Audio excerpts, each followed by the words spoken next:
Chapter 759. Take a glance. Is it?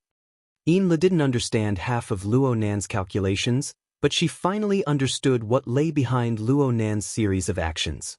It was an ambition and boldness that exceeded her imagination, as well as the corresponding enormous risk. Frankly speaking, this made her tremble with fear. It was the kind of instinctive fear and reverence that came from the bottom of life, that came from being in the shadow of a towering mountain. Fear of danger, and sigh. But soon, Yinla came to a realization. She shouldn't touch the level that was clearly higher than her future upper limit. Rather than being unbearably fearful because of the high and dangerous wind and snow, she might as well attach herself to the lush meadow at the foot of the mountain. She would know the yin and yang, and she would flatter the clear rain. Besides, did she have any other choice? Yinlu, who had lived under Lady Halder's shadow for many years, was very good at clarifying her own position.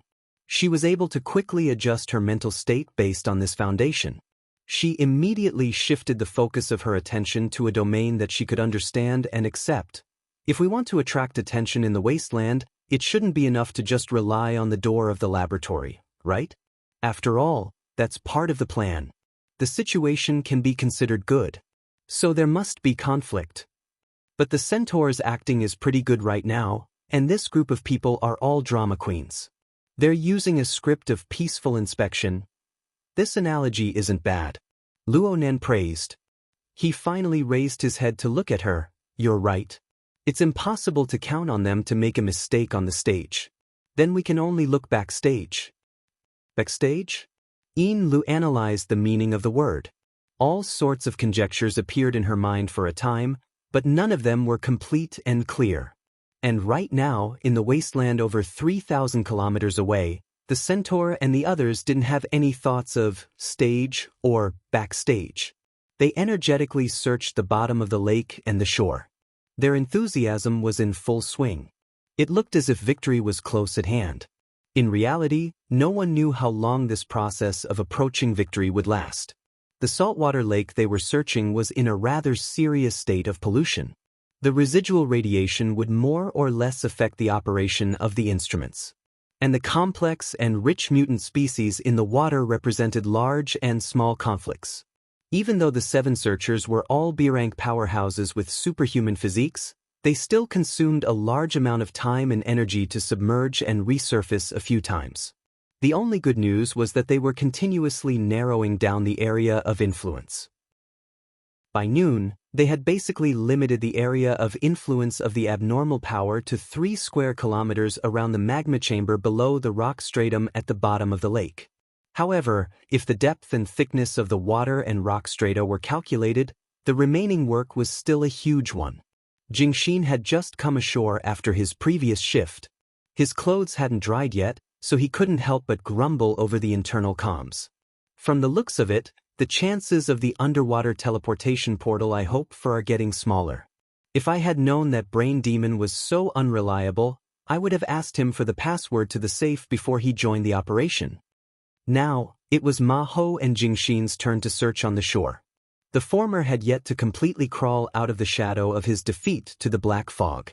He temporarily lost the mood to joke and directly suggested, get Gardner to contact his superiors and have them airlift the equipment over. We'll directly crack open the rock stratum at the bottom of the lake. Now, they could basically confirm that this guy was a spy from the military, right? Damn it, he doesn't even bother to hide it. Under the water, the centaur simply replied, the military thinks it's the smell of rust. Jingxin analyzed a step further. Maybe it's Team AB. Maybe it's directly under the Star Alliance. Given their size, they won't be interested in monopolizing the laboratory.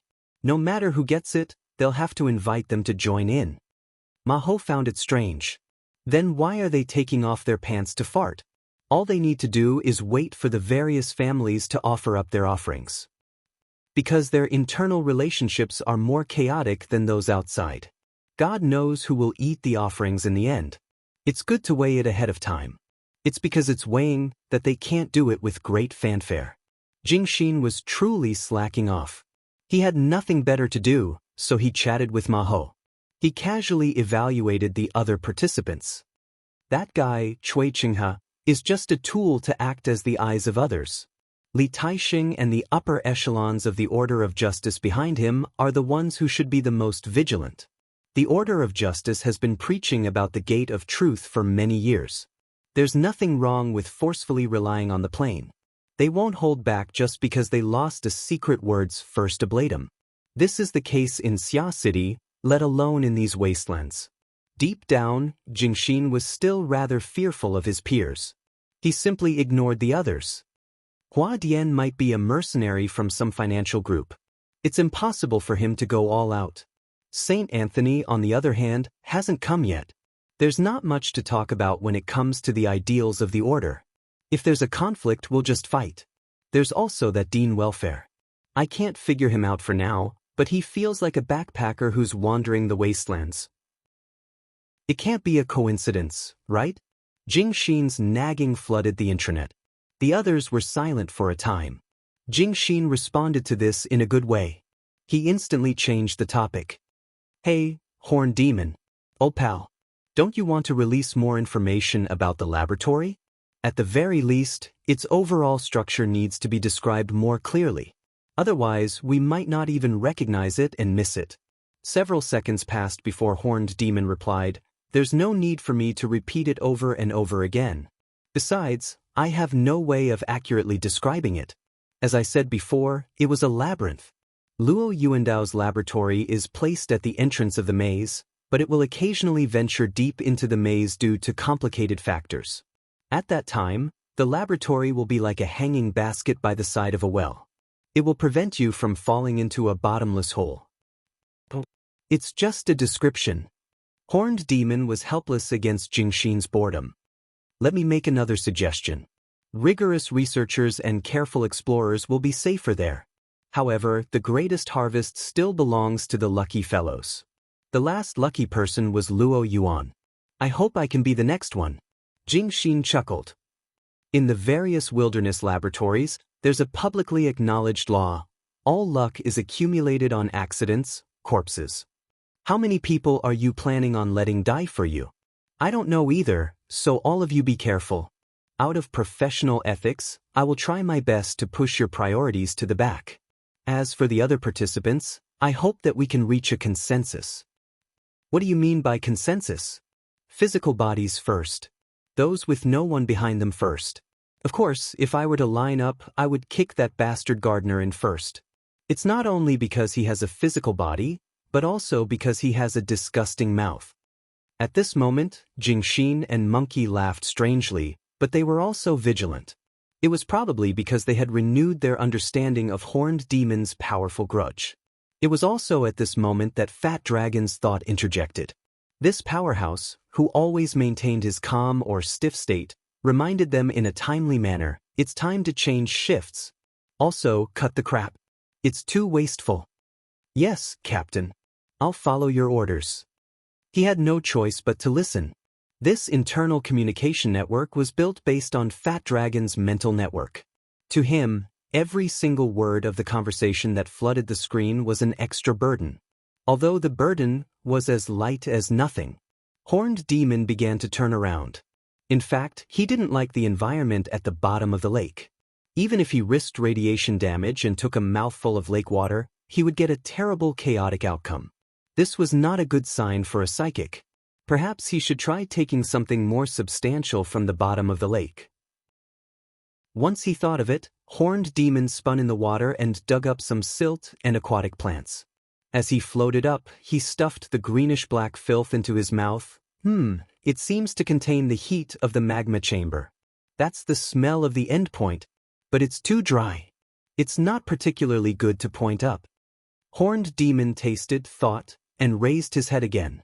The light of the shallow water spread above his head. Monkey reported at this moment, Chui Qinghe has floated up. I'm preparing to enter the water. Jingxin also said, I'll pick up Gardener. Who knows where that foul-mouthed scum is? I see him. Horned Demon glanced to the side and saw Gardener, who had sunk to the bottom of the lake, float up. The distance between the two sides gradually closed, and Gardener gave him a thumbs up. Large bubbles emerged from his mouth as if he was saying something. The corner of Horned Demon's mouth twitched, and he returned the same gesture. After a friendly greeting, the distance between the two was even closer. Gardner was indeed a powerhouse with a physical body. He was the first to emerge from the water, leaning on the shore with one elbow, and he didn't forget to reach out to pull Horned Demon. Horned Demon secretly rolled his eyes and reached out his hand. At this moment, Monkey complained, "By the way, Fatty Dragon, don't be too focused. Allocate some energy to the communication network. There's a difference in the quality of calls on the shore and in the water. There's an echo noise or something." A blank space suddenly appeared on the communication network. This blank was poisonous, and it was rapidly spreading. As a result, the taste of the silt and aquatic plants in Horned Demon's mouth became extremely bitter, with a heart-palpitating almond taste. Poison. It wasn't the ingredients in his mouth, but the vicious stare of the goddess of destiny. Horned Demon abruptly withdrew his hand, but in terms of physical reaction, there was definitely a qualitative difference between him and Gardner, who came from the military.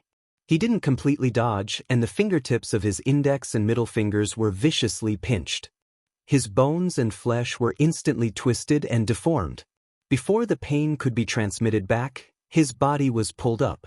At this moment, his right hand was almost crippled. In front of him, Gardner pushed the shore, leaned back, and slammed his heavy elbow into the connection between Horned Demon's chest and abdomen. Gastric juices, blood bubbles, and of course, the silt and aquatic plants in his mouth were instantly crushed into an indescribable dark color, spurting out from Horned Demon's mouth and nostrils. At the same time, he heard Gardner's sinister laughter. Chapter 760. Compared to the near-fatal elbow strike, Gardner's ferocious voice shook the Horned Demon's mind even more. But at the same time, he heard the horse monkey's muffled groan, which then elongated into a painful scream.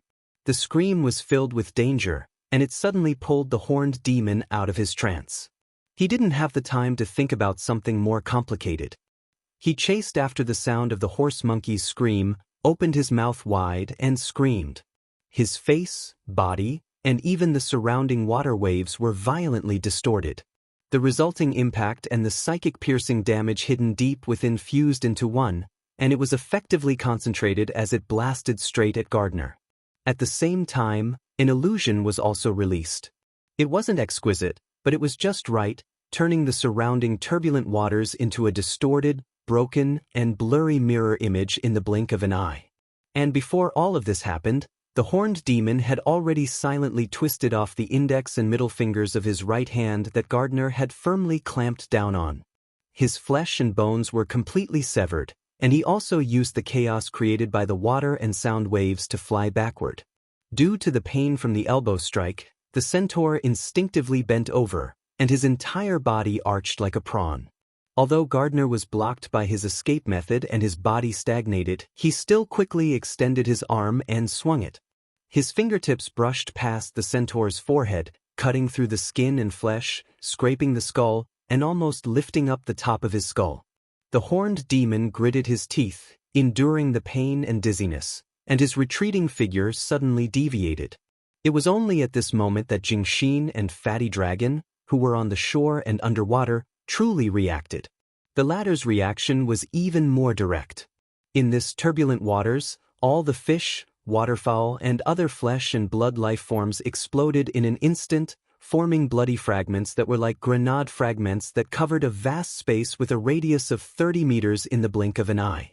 And the flesh and blood bombs that contained curses and wizard powers simultaneously detonated the turbulent storm in the abyss, absorbing tremendous destructive power and sweeping through everything indiscriminately.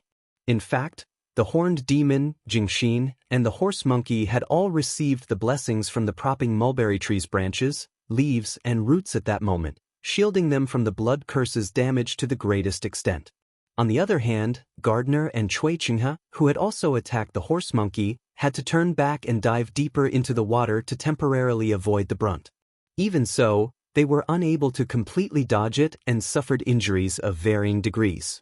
Due to Fat Dragon's control of the situation, this sudden and absurd encounter finally had a rare opening. The centaur had a chance to catch his breath.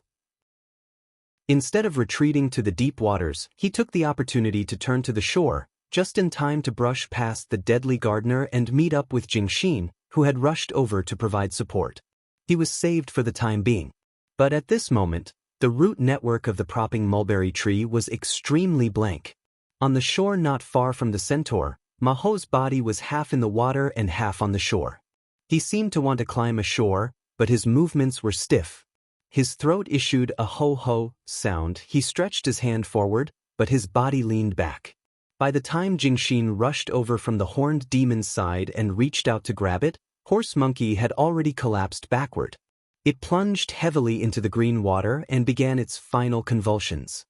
His throat had been cut in half, and the wound on his chest had penetrated all the way to his internal organs, but not a single drop of blood had gushed out. The Order of Justice's life-changing blade. Jingxin's face was gloomy. His words were like an obituary. For a B-rank ability user, knife wounds to the throat and heart might not necessarily be fatal, especially with the augmentation of the propping mulberry tree. However, with the scales of truth as its cornerstone, the law of judgment, which robbed vitality and vitality, erased all flukes and took away the life of the horse monkey. When the two systems of orders collided, the scales of truth had the upper hand at the end of the minuscule clash. The centaur opened his eyes wide. Blood flowed down his forehead, seeping into his eye sockets. He could endure such discomfort, but he could not accept this absurd situation at all. What the hell is this? The howls of the centaur had been selected by Luo Nan, and they were faithfully restored in Yin Li's perception. Of course, this also included the series of strange and unforeseen events that puzzled the centaur. Therefore, Yin Lu was much stronger than the centaur. At the very least, she could clearly understand the basic sequence of events. However, there was one crucial link. She clearly knew that it was like that, but she could not understand why it was like that. For this reason, she could not help but cast a seeking gaze at Luo Nan. "Mr." Her voice was suddenly cut off. This was because Yin Lu saw Luo Nan, who was completely focused. He was staring intently at the virtual work area. His eyes did not even blink. Aside from the psychic storm diagram, there was also a configuration blueprint drawn with the terrain of the wasteland 3,000 kilometers away within the dim light of the projection area. The traces of alterations on the psychic diagram revealed a different color. And on the configuration blueprint, there was a region that flickered with light. Looking at the topographic map, it was the area of the saltwater lake where the conflict had erupted. Luo Nan seemed to have heard Yin Li's low cry at this time. His lower jaw, resting on the back of his palm, rose and fell slightly. His lips were like the cry of an ant as he muttered, "It's all working, but it's still not enough. It's not over yet." Yin Li's consciousness switched to the scene of the wasteland. By the side of the saltwater lake, ripples caused by the battle were spreading towards the center of the lake. There was still a distance from the boiling white waves. There was a muffled rumble in the relatively calm waters, and a water pillar nearly 10 meters tall exploded. At the same time, a human figure appeared from the explosion. Cui Qinghe. This ruthless swordsman, who had just killed Horse Monkey, was thrown out of the water by the shockwave from the underwater explosion. Fatty Dragon. Cui Qinghe immediately came to a realization. He could not help but feel regret. Since Jingxin was on the shore after killing Horse Monkey, Cui Qinghe chose to retreat from the lake in order to save time for his breakthrough. This was also because Fatty Dragon's control spell covered the area indiscriminately. Luo Nan mistakenly believed that his most powerful enemy was already close to the shore. He never expected that this simple-minded blockhead would be waiting for him near the center of the lake. Fatty Dragon's communication network had a problem, but there was no problem at all with his own strength. Cui Qinghe took a deep breath, and his slender figure descended. The soles of his feet touched the surface of the water, but he did not sink. He was like an enormous dragonfly, stepping on the surface of the lake as if he was treading on flat ground. He was lithe and quick. This was the best technique for escaping and preserving one's life.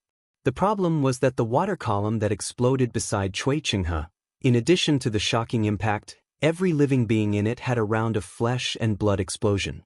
Under the enhancement of the spell, They formed tangible and intangible sharp thorns that shot towards him in a concentrated manner. After all, Chui Chinghe was not a real dragonfly, nor did he have the ability to fly like a bird. It was impossible for him to completely dodge them. At this moment, he could no longer care about anything else. He silently called out to Priestess to help me. Relying on the subtle yet tenacious connection between him and Li Taixing, which was also built on the Scales of Truth system, he silently chanted an incantation and instantly transformed the vitality that he had just seized from the horse monkey into a life-saving defensive barrier. He also specially strengthened the special trait of curse interference. This was already the most reliable plan that Chui Chinghe could come up with in a short period of time. However, just as the parish's powers were augmented and the Scales of Truth's sacred space took form, he heard a rustling sound that resembled a tree trunk's leaves swaying. At that instant, the area where Chui Chinghe was located seemed to have moved from the surface of a surging lake to the depths of a lush forest. Through the gaps between the leaves, there was bright sunlight shining down. It was as hot as fire and as sharp as a sword. The incantation's interference barrier that Chui Chinghe had constructed melted like snow under this round of sunlight. As for his relatively stable will, it instantly wavered. Chapter 761. The conflict between them had already reached such a level? The Order of Amaterasu wanted to start an all-out war with the Order of Justice? Chui Chinghe's mind was filled with distracting thoughts, but no matter how frightened he was, sunlight seeped through the gaps between the branches and leaves. It was like thousands of sharp swords, piercing and slicing him from head to toe. It was impossible to dodge. It was only at this moment that the Order of Justice, which was constructed on top of the Scales of Truth, suddenly realized what was going on. It attempted to quickly rise to a higher level, but it was already too late. Chui Chinghe's physical injuries weren't actually that serious, but it was as if a nuclear bomb had been forcefully shoved into his mind. The scorching, high-energy energy forcefully separated his soul from his physical body, roasted and melted, even quickly evaporating. During this process, the distinct fragments of Chui Chinghe's memories were also forcefully extracted, turning into intermittent spiritual waves that were rapidly transcribed, analyzed, and plunged into nothingness. On the shore, the horned demon was also struck by the astonishing changes that came from the center of the lake. It was to the extent that the bleeding wound on his severed finger was pressed into the mud.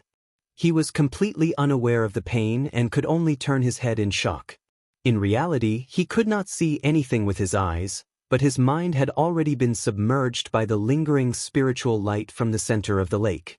In a daze, he could only vaguely see a majestic divine tree that supported the heavens and the earth. The trunk was split into two, seemingly separated yet also joined. The branches and leaves were tall and lush, and a brilliant sun passed through them. It also vaguely resembled a divine bird draped in multicolored light, coiling and ascending. Such a beautiful scene pressed down on the void. It was hard to tell what was real and what was fake. However, the enormous pressure that reached the depths of his heart was real, making it hard for him to breathe. What a joke! At this moment, the horned demon had the same thoughts as the dead Chui Chinghe. No matter how one looked at it, this kind of great divine treasure level power belonged to those at the very top of the Order of Amaterasu. No, just look at Fat Dragon, who had just appeared on the surface of the lake. Based on that respectful and reverent reaction, that expression and posture, it could completely eliminate the inaccurate limitation of those at the very least. At the very least, it should be one of the two. Yes, considering the personalities of those two legendary powerhouses. Before the horned demon could come to a final conclusion, the roots and branches of the Fusang divine tree system naturally began to throb.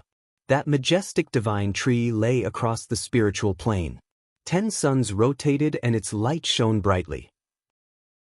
Wherever the light shone, even the turbulent storms of the abyss trembled. The horned demon felt that it was like an ugly and mystical giant casting its furious gaze down. It did not hide at all and was even venting wantonly. After another miserable shriek, Gardner, who had dived to the bottom of the lake and escaped, exploded out of the lake like a cooked shrimp. Very soon he fell back into the water. It was unknown whether he was dead or alive. On the other side of the lake, there was another figure. He had already run almost 5 kilometers away, but he was also grabbed by the invisible hand. He struggled while flailing his arms and legs, but he was Hua Dian, who had been staying out of the matter and whose whereabouts were unknown.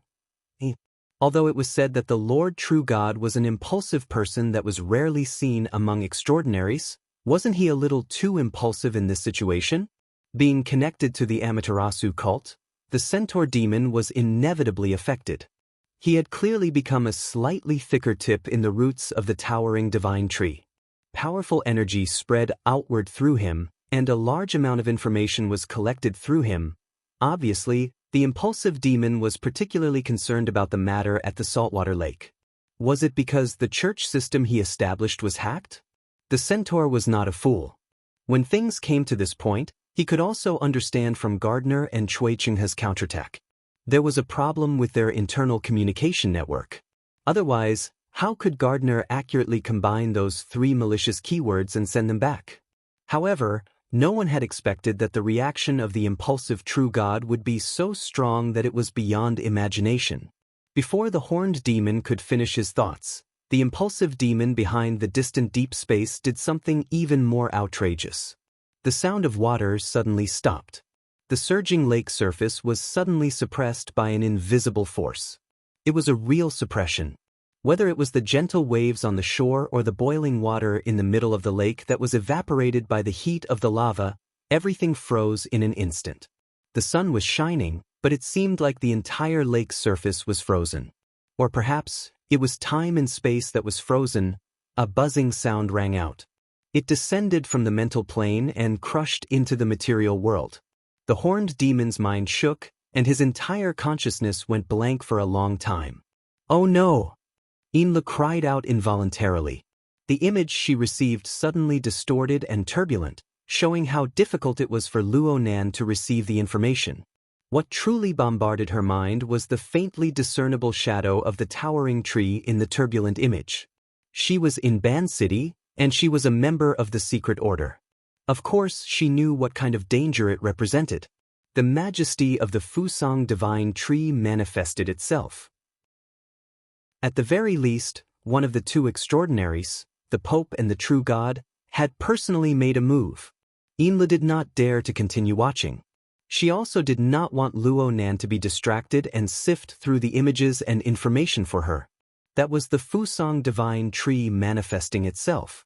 With Fatty Dragon, a high-level member of the order, the Fusang divine tree could display 50 to 60% of its power.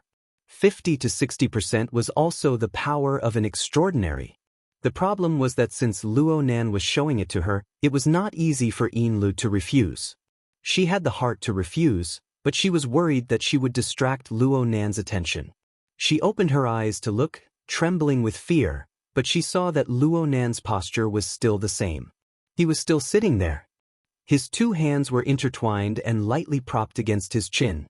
It seemed that his posture had not changed from beginning to end. The rapidly fluctuating rays of light in the virtual work area struck Luo Nan's face with a blurry color.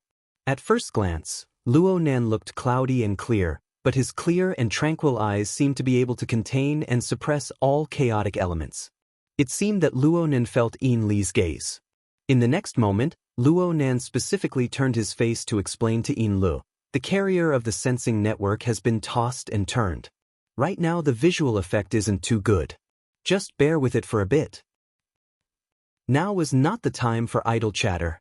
Yin Lu really did not know what attitude she should use to face him.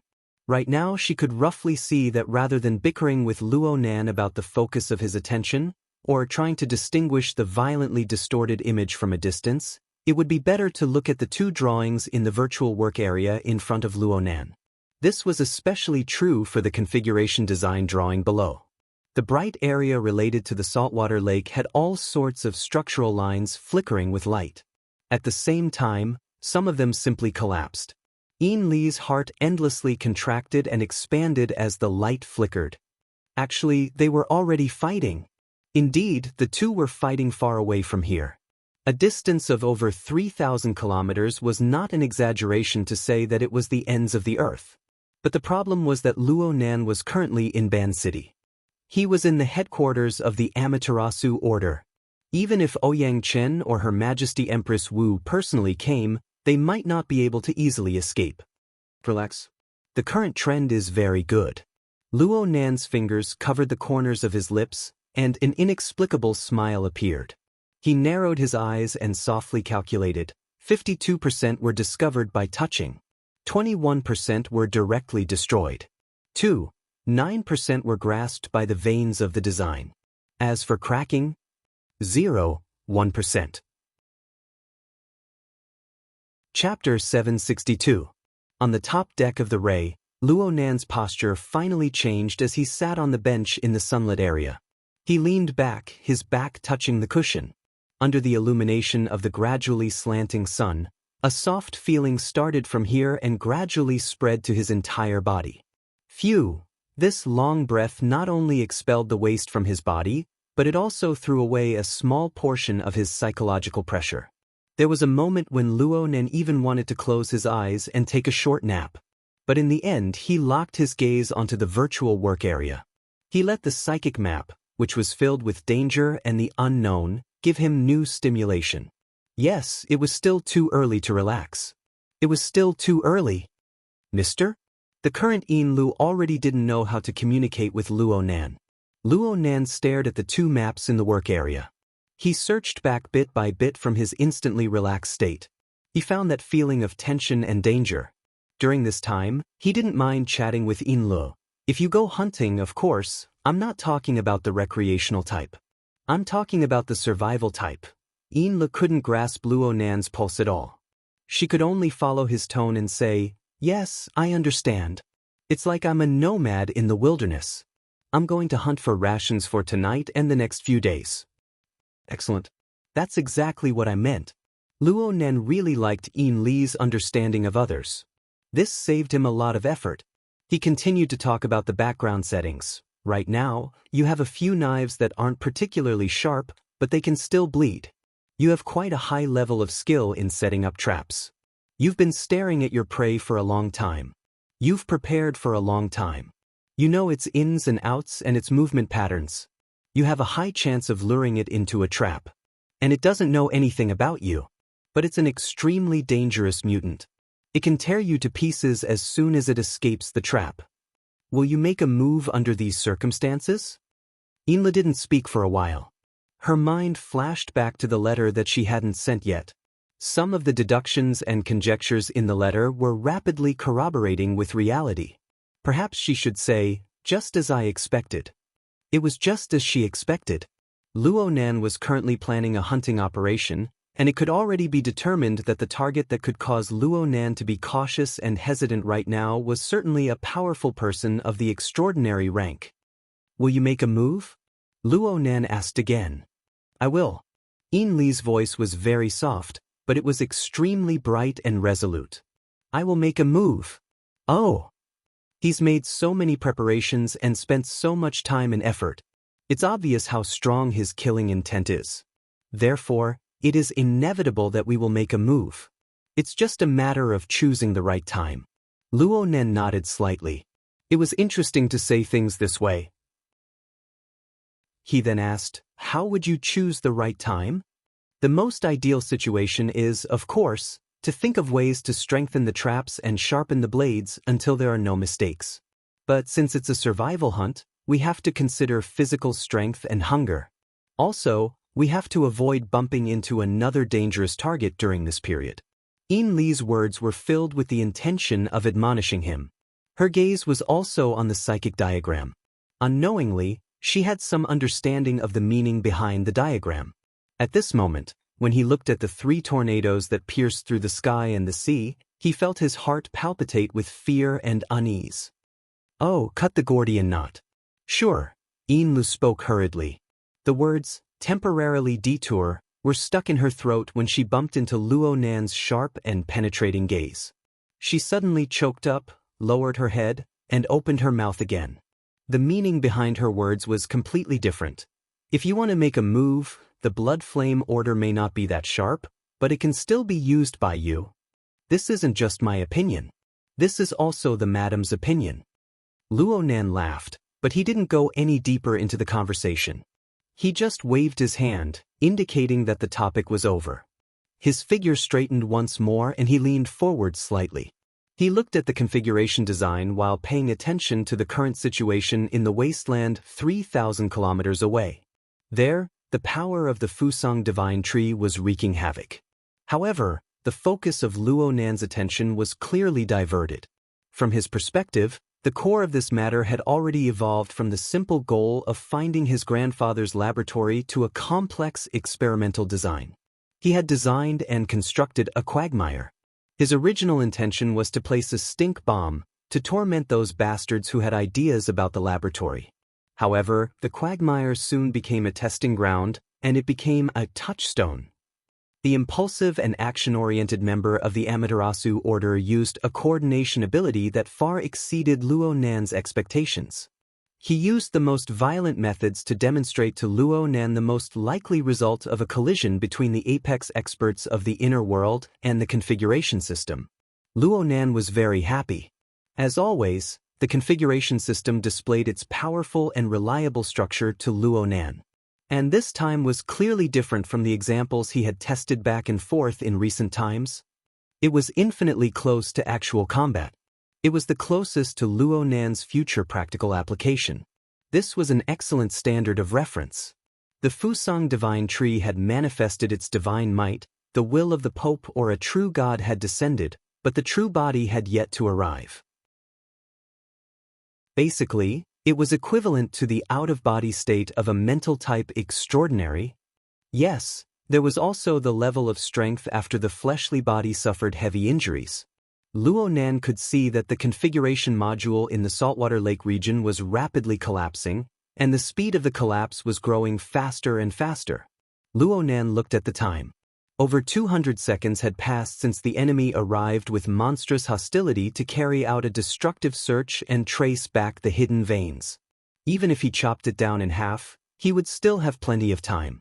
Of course, the situation was different when one attacked from the outside and when one struggled from the inside.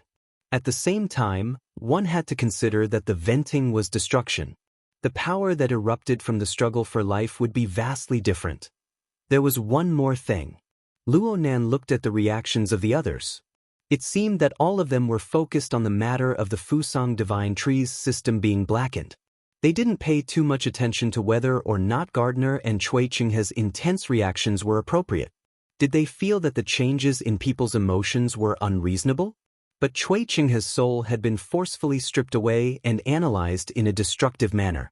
Did they not discover any problems during this process? Luo Nan himself was a bit shocked. His thoughts penetrated deep into space. Through the channels of the Wraith sign in the polar domain, he peered into the abyssal sun wheel and experienced the state of the Wraith sign itself. Ever since he discovered the source of the Wraith sign's power, the Wraith sign seemed to have unwittingly leaped to another level. It had an even stronger and more secretive effect on the emotions of the human heart. Even extraordinaries were unable to detect the Wraith sign in their urgency. Luo Nan just didn't know what the effect was on extraordinaries themselves, especially extraordinaries in their spirit-body state. Luo Nan was busy making comparisons and deductions. It didn't matter to him who the powerful person controlling the Fusang Divine Tree system was. In any case, it was just a symbol for reference and comparison. However, the big shot in front of him had repeatedly probed, bombarded, and destroyed. He had even swept through the entire saltwater lake. Yet he still didn't have an acceptable result. His emotions had truly exploded on the spot. He projected his power without regard for the consequences or the cost.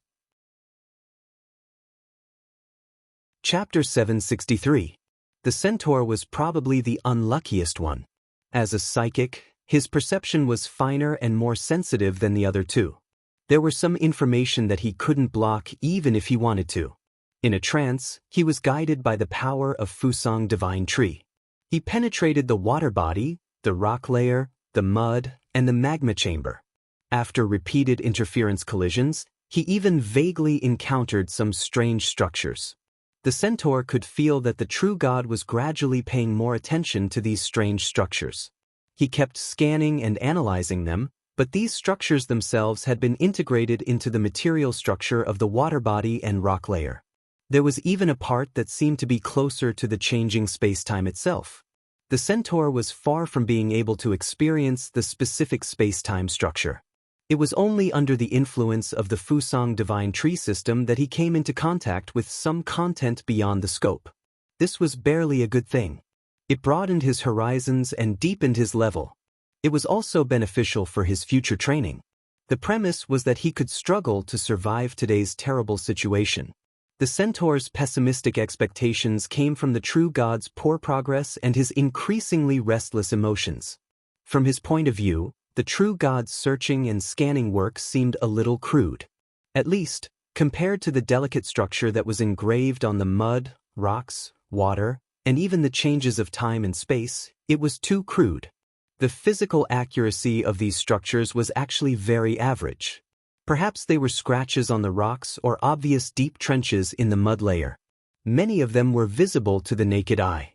But once it involved the whole, the connection between them became unconstrained and unpredictable. The basic strokes of the meaningful structure might have brushed past the rock, and the next stroke might have connected to the bottom of the silt layer, and the next stroke might have even been a strand of rippling water. It might have seemed like a random drawing and was filled with absurd coincidences, but they were meaningful on a deeper and broader level. At least from the results of the current detection, they were meaningful. The problem was that the true god always brushed past these meaningful structures. He could sense it, but it was often only after he destroyed the carrier of the structure and sensed the special resistance that he suddenly realized it. When he wanted to go back to study, it was already a mess and beyond recognition. It was easier said than done to restore it. Over and over again, not to mention the true god himself, even the centaur from the perspective of half a passerby would explode after following a few times. By the time the saltwater lake was destroyed 7 to 8 times by the true god's powerful power, all traces were completely annihilated. Unless a true god had the ability to turn back time, the only way to find the ultimate mystery was in a dream. It was not easy to admit this fact. At the very least, that was the case for a true god. From the vibrations transmitted by the Fusang divine tree system, that person's emotions had probably exploded for the second time. It carried an intense unwillingness and wanted to make a final struggle. Therefore, he expanded the range of his senses and the coverage area of the Fusang divine tree's power system. With the saltwater lake as the center, his search radius expanded to 10 kilometers, 30 kilometers, 50 kilometers. As the fulcrum of the system, Minotaur and the other two became the relay station for the transmission of spirit waves. A vast power that didn't belong to them rushed through their body and soul structures. The heat was so strong that it could almost melt their cultivation bases. Minotaur was really afraid. Although he was also considered a believer under the Amaterasu Church's wings, his faith was inferior to that of an old fox like Jingshin, much less fat dragon. It was completely a combination of benefits. The Amaterasu Church didn't care about this. It wasn't that they were tolerant and magnanimous, but that once the true god, who was used to raging impulsively, started killing, shallow believers like Minotaur might be eliminated like ants. In the past, Minotaur only treated such rumors as a joke, but now he felt that this danger was approaching. Minotaur turned his gaze with great difficulty and swept it across Jingshin. That guy didn't care about the mud beneath him at all. He was already lying on the ground and didn't move at all to show his reverence and the fear of facing the terrible unknown. What the F***CK? Who the hell is this? Since they have such divine powers that can turn invisible, they still use such means to tease us? Or could it be some great enemy of the church who had deliberately lured a true god over to make things difficult for him? No matter how he thought about it, there was always a link in the chain of logic that couldn't be connected. It felt terrible. I can actually use my brain to think about something else? Minotaur sensitively sensed that the pressure of power projected by the Fusang divine tree system had decreased. Is it because the true god's impulsive emotions have begun to fade? At this moment, a rumbling sound came from a certain direction. At first, it sounded like thunder, but Minotaur quickly distinguished that it was a low-flying jet. He subconsciously looked up and quickly captured a tiny silhouette passing under the clouds. It's a plane. It should be a medium-sized transport. Why does it look familiar? Why does this look like the one I forcibly hijacked when I flew from Huching? After 6 hours, the transport plane swaggered back and began to hover over the saltwater lake. Does the pilot of the transport plane have any unusual expectations for Fiery Bird? When the centaur had similar malicious thoughts in his mind, thanks to the Fusang Divine Tree System, his sharp senses accurately captured that the cabin door of the cargo plane in the sky opened and a figure jumped out of it. Just like what Minotaur did 6 hours ago, but this time there was no help from the sharp-beaked pterodactyl. The figure didn't wear an umbrella, personal aircraft, or other auxiliary equipment. He just jumped down with his bare hands and fell like a stone. Is he going to dump the body? Before he finished his thoughts, the falling figure had already fallen more than half of the height. He had already reached the airspace only a few hundred meters from the surface of the saltwater lake. Without any reason, the falling momentum suddenly slowed down. The change was so drastic that the Minotaur on the ground was shocked. The fatal acceleration of gravity was almost completely applied to the person, causing his limbs to be greatly distorted and squirmed. The vision of a B-level ability user could already distinguish the figure and facial contours of a person. In the eyes of Minotaur, the guy was wearing an anti-tank suit, and the face was vaguely familiar. Yes, it was the co-pilot that Minotaur had seen on the transport plane. But this face only stayed in Minotaur's eyes for a second or two. The facial features formed by the high-speed squirming facial muscles and partial bone deformation had turned into a person he was more familiar with, Luo Yuan. Boom! After a miraculous mid-air buffer, the silhouette resumed its free fall. In the blink of an eye, it smashed heavily onto the surface of the lake near the shore. Splashes of water and mud splattered everywhere, comparable to exploding shrapnel. Chapter 764. A True God, Luo Yuan? On the North Mountain Lake in Ban City, Inla finally confirmed the identity of the Amaterasu cult's expert. At the same time, she was shocked by the one who had just landed in the wilderness. For most people in the inner world, Luo Yuan hadn't been in their sights for a long time. What truly left a deep impression was the attempted assassination of Ouyang Chen and Luo Nan in Xia City. That happened exactly half a year ago. Inlu turned her head to look at Luo Nan's reaction. Sure enough, Luo Nan frowned. What did he come here for? We need to retract the induction network. The already distorted image of the wasteland in front of Inlu instantly zoomed out and became even more blurry. It felt like he had returned from the panoramic virtual reality to a traditional video. This was undoubtedly Luo Nan's initiative. It showed how much Luo Nan valued and feared this person. Inlu was unable to pick and choose. She could only follow Luo Nan's gaze and size up Luo Yuan from afar. To be honest, one couldn't see much from a distance. One could only see that this person kept smiling. His smile lines formed clear lines of muscles and showed a serious color. Together, they formed a unique emotional tension. However, Luo Nan's gaze quickly shifted away from Luo Yuan. His focus was mostly on Minotaur, Jingxin, and Fat Dragon, greatly deviating from the focus of the matter. It could be said to be a mediocre director's technique, making Inlu, a spectator, rather uncomfortable. Well, Luo Nan's train of thought was the most difficult to adapt to. This sort of clairvoyance through a traditional lens was the embodiment of Luo Nan's focus and direction of thought.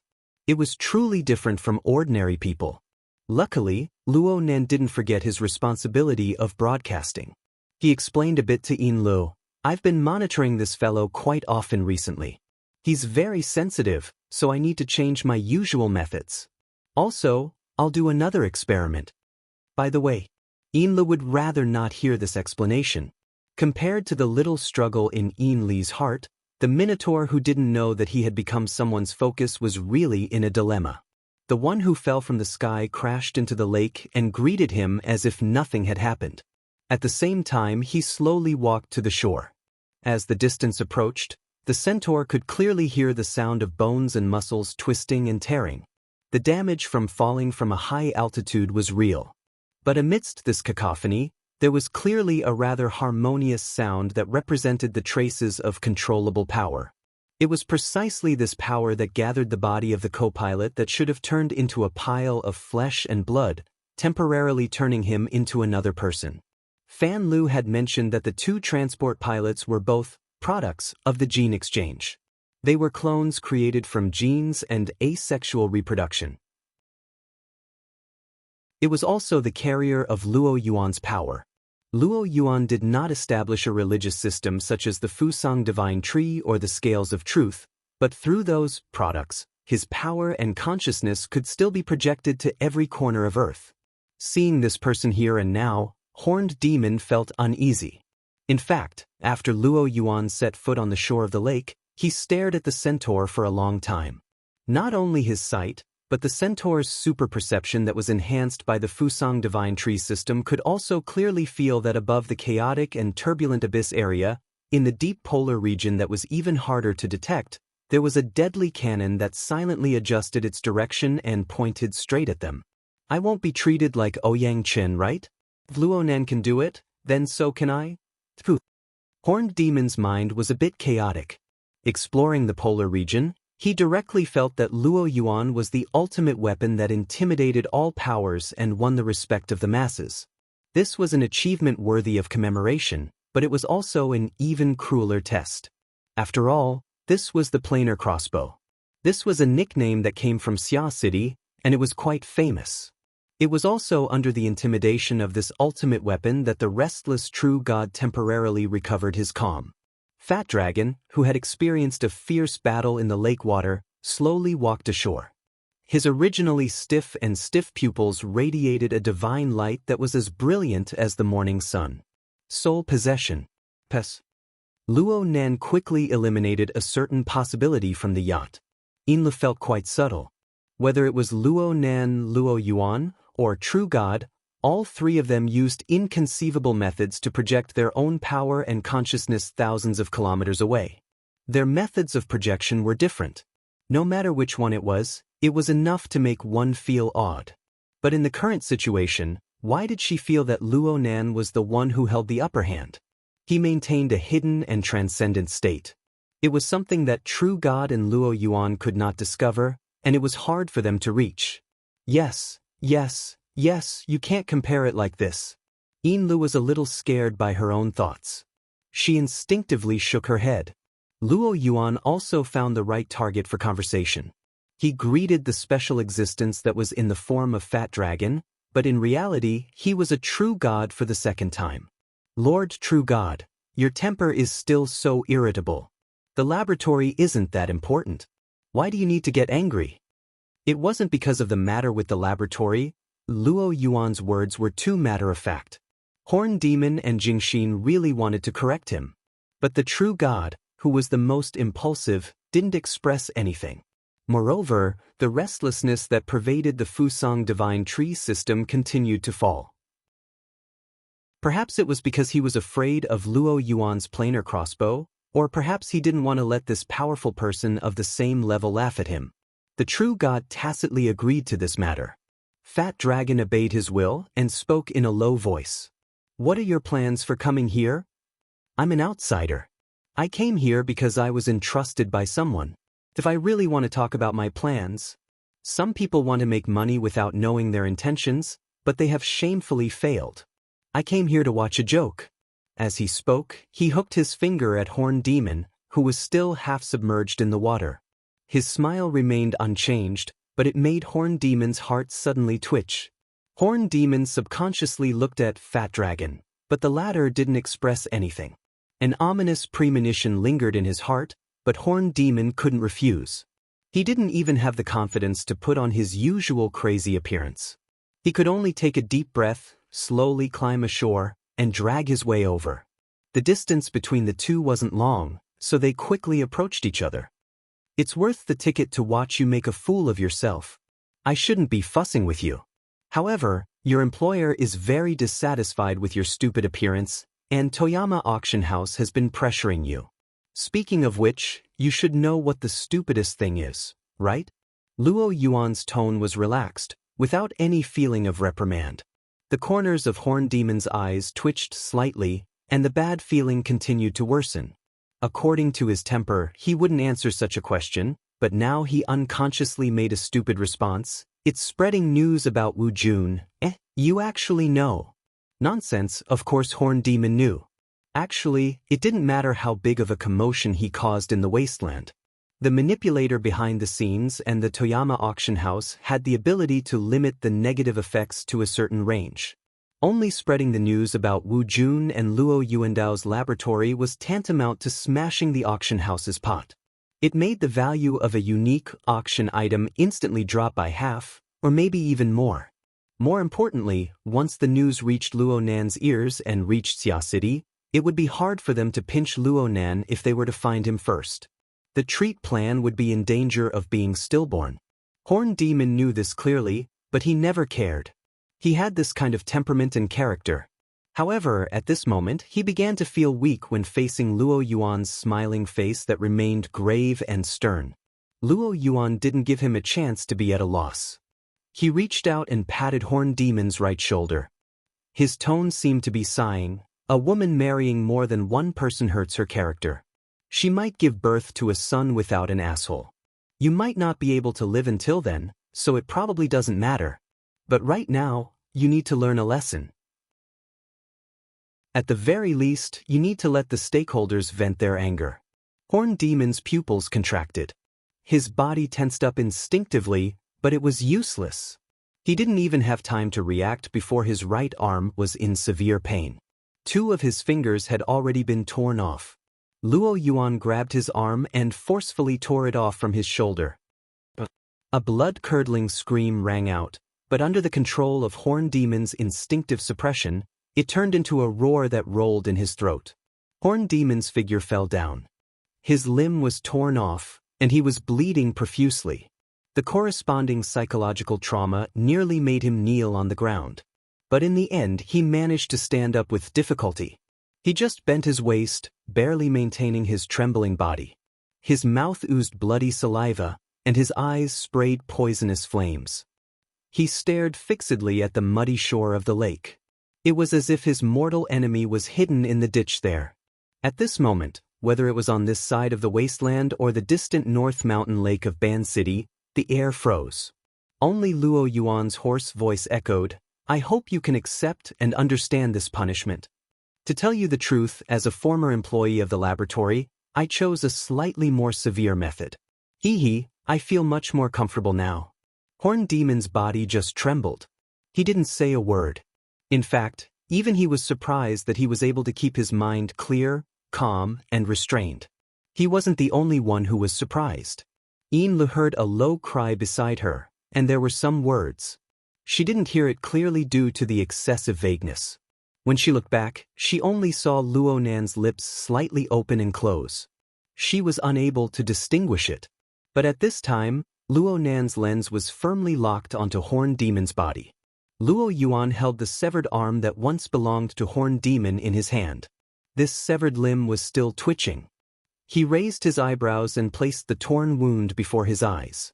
He sized it up seriously. The activity of the nerve cells is much better than I imagined. The repairability isn't bad either. Look, the bleeding has stopped. Your gene modulation last time wasn't completely useless. You can do a local proliferation repair later. You'll pay the cost yourself. He threw the severed arm into the mud after saying this. Okay, I finished dealing with this matter. Let's hurry up with the laboratory. He turned to Fatty Dragon. His unchanging smile matched with his eyes, indicating for Fatty Dragon to look up. At this time, the medium-sized transport plane that carried Luo Yuan over had already deviated from the sky above Saltwater Lake. It flew northwest. It was unknown when, but it pulled up colorful smoke in the air, afraid that others wouldn't be able to see it. Just when everyone's gazes were focused, something was thrown down from the transport plane.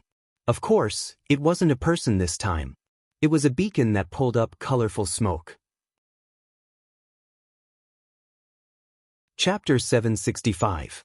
When Luo Yuan's suggestion was implemented, The people who were still alive on the side of the saltwater lake were already in the off-road vehicle on the lakeshore, speeding towards the beacon location of the colorful smoke pillar. The atmosphere in the car was very strange. The off-road vehicle itself was Gardner's legacy. Even if the man, who was suspected to be a military spy, was still breathing when the true God descended, he was already dead after being sifted through 7 or 8 times in the saltwater lake. Without the original owner, the authority of the off-road vehicle almost became a problem. Fortunately, Luo Yuan carried a new generation of dynamo core that was said to be used for internal testing. In addition to being able to be implanted into the human body, this thing seemed to be a natural enemy of intelligent systems. Luo Yuan used it to hack the control system of the off-road vehicle. Although some functions involving the military's remote control authority were restricted, basic driving was not a problem. Luo Yuan also sat in the driver's seat. The front passenger seat was given to the largest, Fat Dragon, and 3 people were squeezed in the back seat: Jingxin, who pretended to be mute, the centaur with a broken arm, and Hua Dian, who was lucky enough to survive.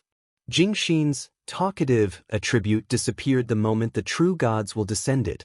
He was now a good dog, obedient wherever the will of the true god descended. The centaur's state was a bit more complicated.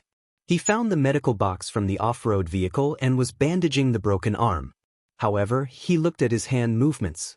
His thoughts drifted to somewhere else, and his eyes were uncertain. As for Hua Dian, as a commercial employee, he didn't have an obvious position. When Fat Dragon and others' internal communication network was hacked and information was leaked, his first reaction was to stay away from the matter. Although he didn't run away in the end, he avoided the direct impact of the true god's wrath and survived. However, he was swept by the power of the Fusang divine tree and was inexplicably stuffed into the car. He was also listless. He wanted to pretend to be a dead dog, but he couldn't hide the nervousness in his heart. At this time, Luo Yuan used his hoarse voice to pacify the whistling dry wind. Everyone relax. Visiting Luo Yuandao's laboratory, appraising, playing some dirty tricks, and doing some experiments, isn't that your goal? This goal will soon be achieved, so you should be happy. He smiled and turned his head to look at Fat Dragon's stiff face. Don't think that I'm joking. It's just that some people can't stand your torment.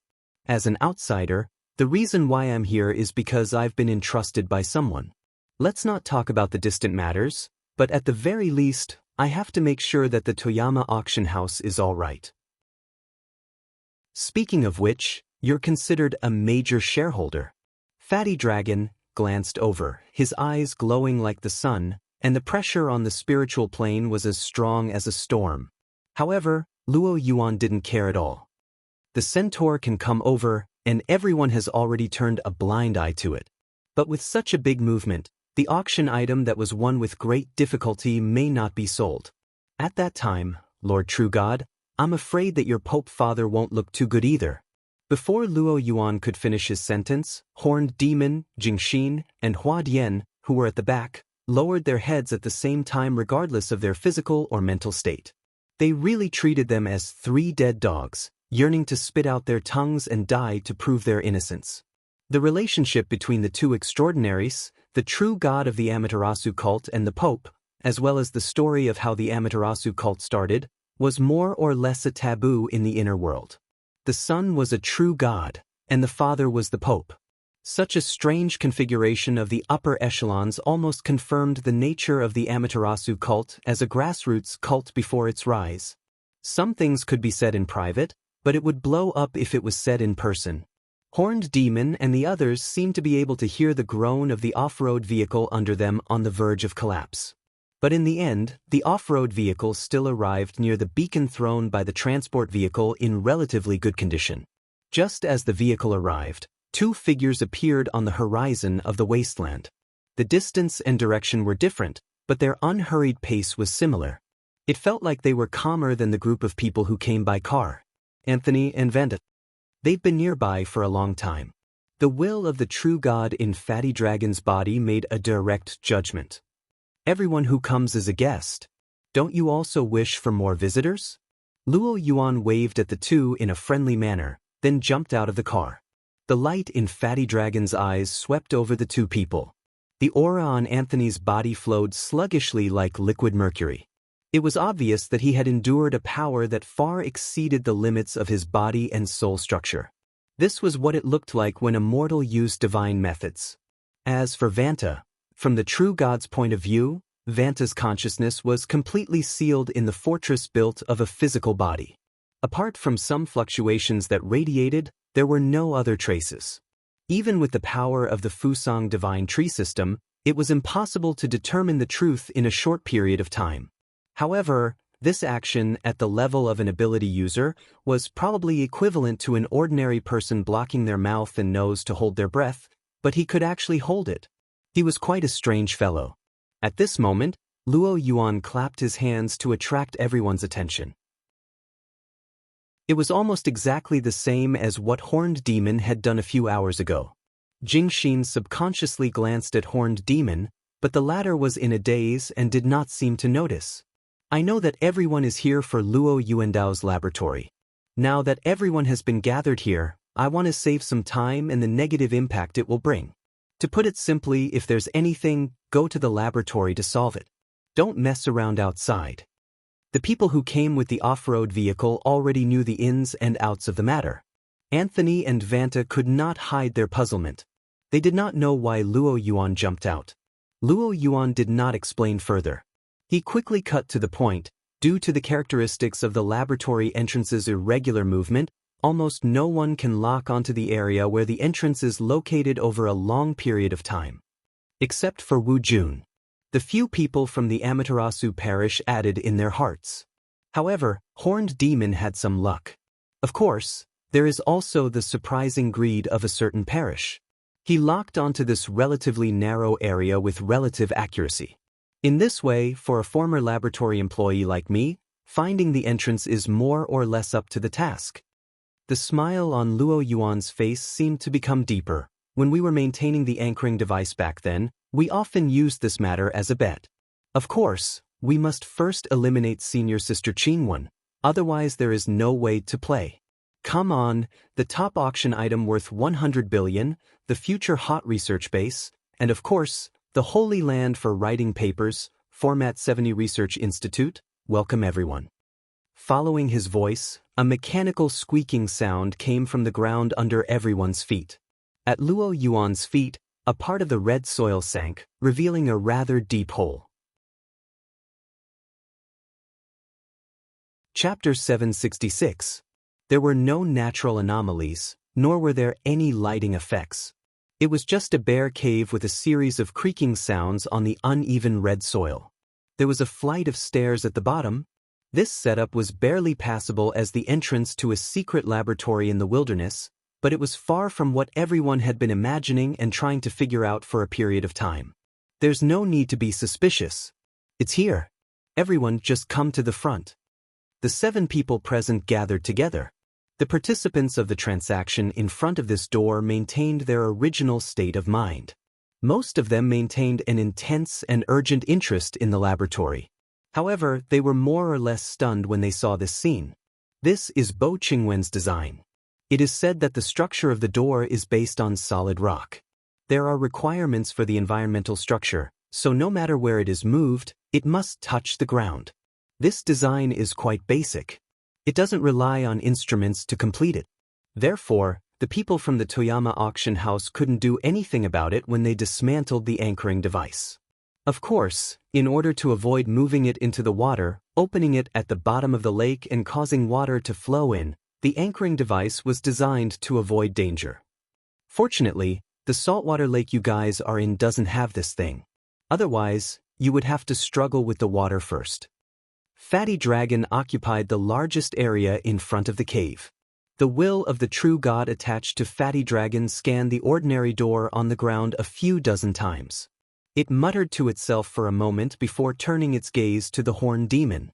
Among everyone present, only the Horned Demon had truly been to Luo Yuandao's laboratory, aside from Luo Yuan. Of course, he could provide proof. The Horned Demon's consciousness entered a half-dazed state. He didn't even pay much attention to the true god's gaze. Instead, he slowly bent his knees and half knelt on the ground. He used his only left hand to dig at the red earth at the edge of the cave. Not only did he dig out the red earth granules, but he also dug out the rock fragments below. Then he stuffed it into his mouth, chewed and tasted it. Only now did he speak vaguely to Fatty Dragon. "Every time I see it, I feel that it's inconceivable. This taste. This fellow really is a madman." Yin Lu evaluated in a low voice on the yacht on Beishan Lake. She turned her head as she spoke, wanting to find some sense of approval with Luo Nan. But at this moment, she saw the youth beside her squint his eyes. His lips and tongue were slightly licking and biting.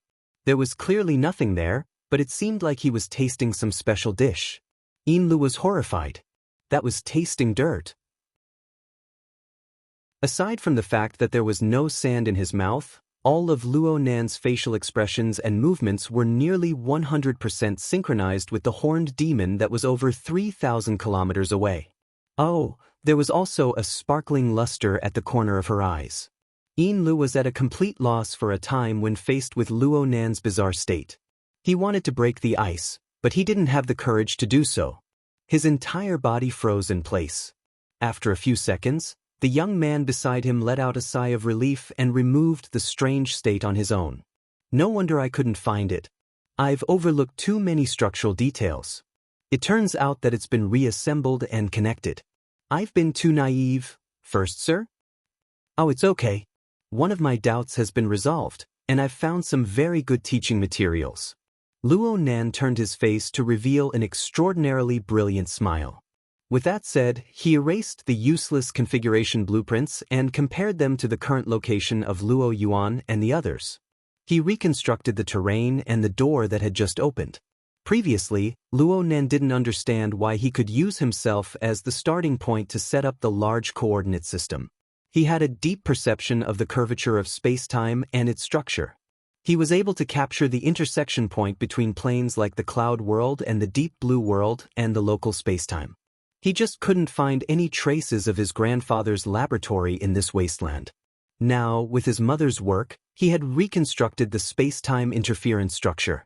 Everything became a matter of course. Luo Nan liked this answer very much. He liked it very much. Luo Nan's state became even more relaxed under his great mood. Even though he was using his heart to reproduce the relevant configuration blueprints, he still remembered to give Yin Lu a reminder. "I'm not clear about the specific environment of the laboratory. For the sake of caution, the view will be narrower. I basically don't need to filter anything anymore, huh?" Before Yin Lu could understand what was going on, the group of people in the wasteland followed Luo Yuan's lead. They followed the stairs down the cave and entered one by one. Yin Lu looked from Luo Yuan to Jingxin, who entered last. There was no one left at the cave entrance, but the corresponding lens didn't change from beginning to end. Just as she was puzzled, the lens finally changed. The change was very abrupt. The light suddenly dimmed and the space felt cramped. When it became clear again, all she saw was a wall of flesh in front of her. It was Fatty Dragon, the carrier of a true god's soul possession. How could it be so close? And this perspective, Yin Li's heart raced. Her mind quickly recalled the sequence of people entering the laboratory one after another. The first was Luo Yuan. The second was Fatty Dragon. The third was the Horned Demon. That's right. According to the sequence, the Horned Demon went down right next to Fatty Dragon. This position and height were very close. Thinking back to the synchronized reactions of Luo Nan and the Horned Demon, Yin Lu finally connected the logical chain. There was also a soul possession. How did Luo Nan do it? While she was in a trance, the group of people had already passed through the underground passage and entered a relatively spacious area. According to Luo Yuan, this was the most spacious place in the entire laboratory. People adjusted their positions here and looked around. Luo Yuan continued to introduce. The structure of the laboratory is very simple. Actually, apart from a very small number of people, experiments can't be done here. It's more like an observation point. Right now, all the facilities and equipment here have been moved away. Even the observation itself has become a problem. But I think this shouldn't be a problem for everyone here. The Horned Demon. It was unknown whether or not the horned demon was completely under Luo Nan's control, but it turned its head to observe. Yinlu was able to confirm that they were in a semicircular space. It was completely empty. All that was left were the messy instrument tables and some of the severed wires. The demolition work of the Toyama auction house was done very well. Right now, the only eye-catching thing here was the curved surface in front of them. It was similar to the arrangement of a ship's porthole. The curved surface was a whole piece of transparent interface. At the very least, it should have been transparent at first. It was just that it was gray and dirty, completely obscuring one's vision. Even if it wasn't obscured, one could still see it in this underground space. Oh, was it a misconception? Why did she feel that there really seemed to be a depth behind the gray and dirty mirror surface in front of her? Moreover, it was shaking and swaying violently. It was like a sandstorm between the portholes, covering the entire area of vision. This was because the sandstorm was airtight. It was like a thick rock layer that completely buried the porthole interface. Was this an underground sandstorm? What was this? Chapter 767. The observation point that Luo Yuan mentioned wasn't big. With Fat Dragon's massive physique, it only took 2 steps to arrive behind the circular observation window. Following that, he reached out his hand and touched the inner layer of the window. He was also sensing the details of the collision between the window and the sandstorm outside. A great spectacle. The will of the true god whose soul was attached to Fat Dragon described it this way. He rarely used the word great, but at this moment, it wasn't easy to find a word that was more in line with reality and his state of mind. Lord True God should have seen it before. Horned Demon once visited this place. Back then, it was a better observation opportunity. He's not a good carrier. Under the propping mulberry tree system, the meaning of this sentence was equivalent to he's not a good believer. On the other side, Jingxin's heart instinctively twitched when he heard this. He subconsciously lowered his head, afraid that the true god would comment on him. However, as the person in question, Horned Demon only stared intently at the observation window.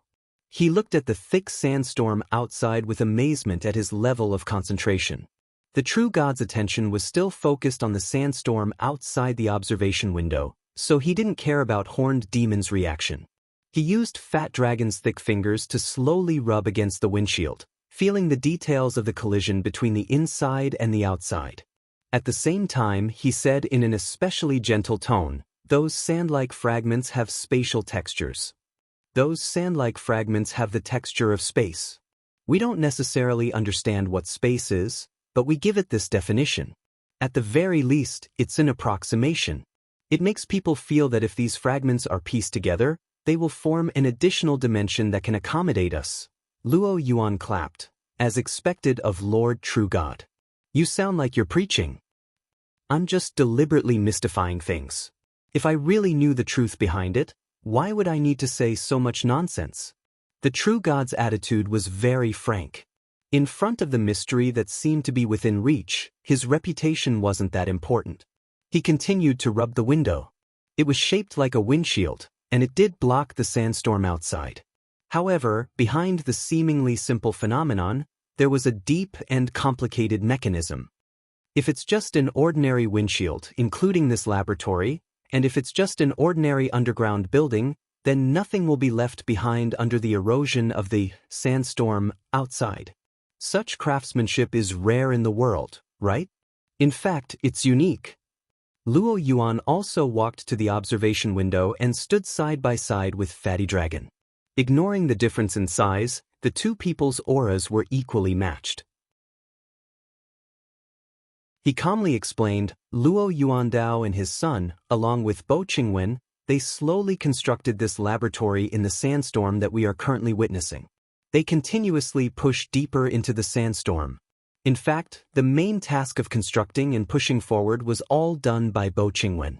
In this field, her talent was displayed without restraint, especially in the middle and late stages. She made progress almost every day, and every 2 or 3 weeks, she would have a new discovery." Luo Yuandao, on the other hand, shifted his research field to the practical application of formatting theory. Luo Zhongheng was the most active experimental subject. He could always digest the new results of Luo Yuandao and Bo Qingwen. At that time, everything seemed to be going well, until one day, an unforeseen event occurred and the process was interrupted. Wait, structure? What are they using? Materials? Technology? The true god grasped a key word. About that. Luo Yuan stomped his feet, letting everyone present feel the physical nature of the laboratory. The place we are in seems to be the product of hollowing out the rock strata. In the first 2 years that I came here, I always thought that it was like this. But in fact, this place is pieced together using building blocks. Oh, the true god also said this word. It's really amazing. As for the raw materials, it is said to be those. Luo Yuan pointed outside the observation window. There was only one thing there, and that was the sandstorm that was so dense that it could no longer be distinguished from the static state. Every fragment is a building block, with a specific shape and nature. Although we don't know why they are broken and how they are restored, with such rich materials, it is still possible to pick apart from them and redesign a small room in your heart. These are Bo Qingwen's original words. Fatty Dragon turned his head and stared blankly at the silent roaring sandstorm outside the window. The others were similar. After knowing the premise, the originally cramped laboratory gave people a completely different feeling. Even if they were here in person, it was hard for them to imagine how Bo Qingwen had pieced together the sand and dust into a building of this scale using the method of building blocks. After so many years, I have returned to the old place. I am also very surprised that it can still maintain its general appearance. Luo Yuan smiled and looked up. No one knew what he was looking at. At the end of his line of sight, there was nothing but the ceiling. Bo Qingwen. Fatty Dragon said this name, which was equivalent to the will of the true god giving extra attention. It sounds like an excellent woman. Why isn't she famous? If even the true god can't really understand her genius and technology, how can you count on those ordinary people? Of course, she is also an excellent architect. Even in the wilderness, her light will shine sooner or later. However, the bad luck of the Luo family infected her, and of course, that bastard. At this moment, no one could see Luo Yuan's expression, but even the true god attached to Fatty Dragon could not continue the conversation for a while. In the end, Luo Yuan turned his face again, still with the same smiling expression. Okay, let's not talk about unpleasant things. Everyone has paid a great price to get the opportunity to visit, study, and inspect the goods. I hope that you won't cause trouble or even lose your life because of some low-level mistakes, at least in the eyes of former employees like me. So, please allow me to talk about some taboos in the laboratory. At this point, Luo Yuan turned his head to look at the centaur and asked, "You are also a person who has been tossing around here. Have you told everyone?" The centaur glanced at him and ignored him. Luo Yuan was not angry. "Then I'll explain it from the beginning. It's not particularly complicated. There are only 3 basic principles.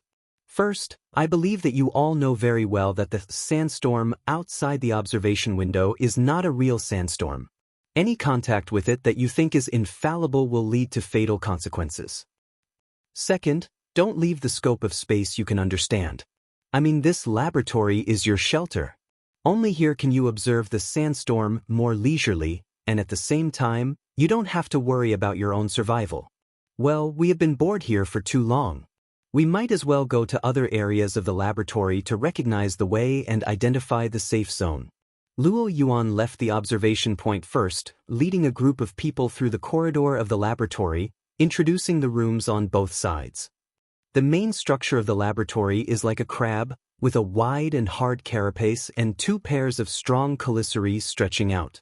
Its upper body is protruding forward, exposed to the sandstorm, and the back is still attached to the space we are familiar with. Basically, the head and chelicerae are very strong. At least when I am here, I can listen to the sandstorm and the special interference sound of the laboratory and have a good dream. You have seen the laboratory. The circular corridor we are walking in is the chelicerae on one side.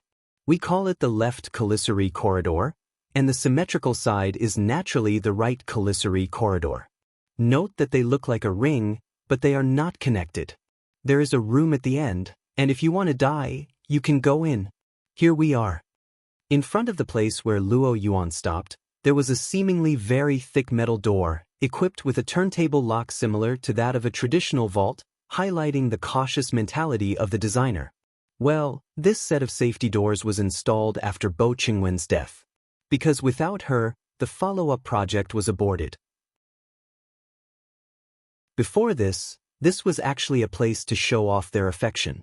Luo Yuan's words became strange, and he had no intention of opening the door. However, with the sensing ability of a true god, a mere metal door could not stop him. After a little sensing, he understood. Indeed, the space-time structure is very unstable, and it was basically eroded and destroyed by the sandstorm. This door is actually meaningless, and it mainly relies on a splicing structure similar to the observation point. Is the other side of the corridor the same configuration? Yes, originally, Bo Qingwen wanted to make a vehicle that could move freely in the sandstorm and called it the tree hole plan. At the end of the two corridors is actually the vehicle parking station. She and Luo Zhongheng each presided over one, and they started work at the same time to compare with each other. But in the end, only a small part of the work was completed, and misfortune came. Luo Yuan turned back. The observation center, the left and right corridors, and the rooms on both sides are basically the scope of the safe zone. At least it was very safe before. After dismantling so many pieces of equipment, there must be some holes, right? Luo Yuan walked with a smile, and suddenly reached out and opened the door of a room on the side. Strangely, in this enclosed underground space, there was a slight airflow passing through, brushing past people's faces. The breeze blew out from the empty room, and correspondingly, there was inexplicably distorted light. Nice watch, lend it to me. Luo Yuan politely took a valuable watch from Detective Hua Dian, and then threw it into the room. Under the distorted light, the watch disappeared without a trace. Sure enough, the work of the Toyama auction house is quite rough. It is said that in this room, when two people were dismantling, they played with time travel. One person safely returned to the ground, but his spine was twisted, and the other person has not been found until now. Hua Dian felt his wrist was sore and painful, and he subconsciously took half a step back. Luo Yuan closed the door. Well, the third rule, everyone must pray devoutly at all times. Due to the lack of anchoring equipment, there may be similar rooms and areas appearing. When that time comes, everyone can only rely on luck and hope that they don't travel into the sandstorm. Of course, if you can find a large fragment there that can accommodate you and survive, then you will be a lucky person who only appears once in a few decades. That's it. Most people had complicated expressions on their faces. Luck? That's not a good word. Fat Dragon followed the will of the true God and slowly said, but this is the value of Luo Yuandao's laboratory. The endless dust and debris outside is the greatest treasure. But if you don't master the skill to reassemble the fragments, you can only rely on luck. That's basically it. So you guys made that plan to treat us to a meal to let the only child in the world who has materialized formatting theory and proposed configuration theory help you solve the problem of luck. Luo Yuan was still smiling. Don't blame me for being picky, true God. First of all, formatting theory isn't some lost secret manual. You can give me a few of your church's believers now, and I can let you see the results in a month. Of course, after a period of time, I can't guarantee how many people will survive. Secondly, configuration theory isn't the patent of that child. The Apocalypse Laboratory and the Deep Blue Laboratory have even more mature industrialized technology, but they are biased towards physical products and are not related to the high-end needs of the laboratory that involves the structure of space and time. In fact, there is no evidence that the child has this kind of ability. The theoretical technology he has displayed is still limited to the spiritual side or the soul. It's just that the person who proposed the plan and I, the consultant, are all loyal supporters of the bloodline theory. So many people want to see if the kid who inherited Bo Qingwen's bloodline has talent in this area. At the end of the day, this is more like a prayer ceremony before trying your luck. At least that's what I understand. Driven by the true God's will, Fat Dragon's chest shook and he laughed softly. At this moment, someone in the crowd suddenly raised his hand. The one who did this was the centaur. He raised his only left hand and attracted everyone's attention. Under the gazes of the two groups of extraordinaries, he spoke in a hoarse voice. Mr. Luo Yuan, according to my understanding, you should be the luckiest of all the laboratory employees. If, as you said, you don't have the corresponding splicing technology, then you were even luckier to find a fragment with an astonishing volume? How did you move it and use it? Or is it still here, in the depths of this sandstorm? The already narrow left pincer corridor seemed to be about to explode from the centaur's wanton disclosure. Those who knew and those who didn't subconsciously held their breaths as their brains worked quickly. They wanted to see how Luo Yuan would answer and react. The true god who possessed Fat Dragon could have stopped the centaur with a shout, but he didn't. Luo Yuan stared at the centaur, and the smile on his face that revealed the muscles on his cheeks deepened. But in the end he said in an extremely calm tone, "That's a private deal between me and the goddess of destiny. It's not suitable to say it face to face." A hoarse laugh came from the centaur's throat. He didn't continue to ask and just made an evaluation.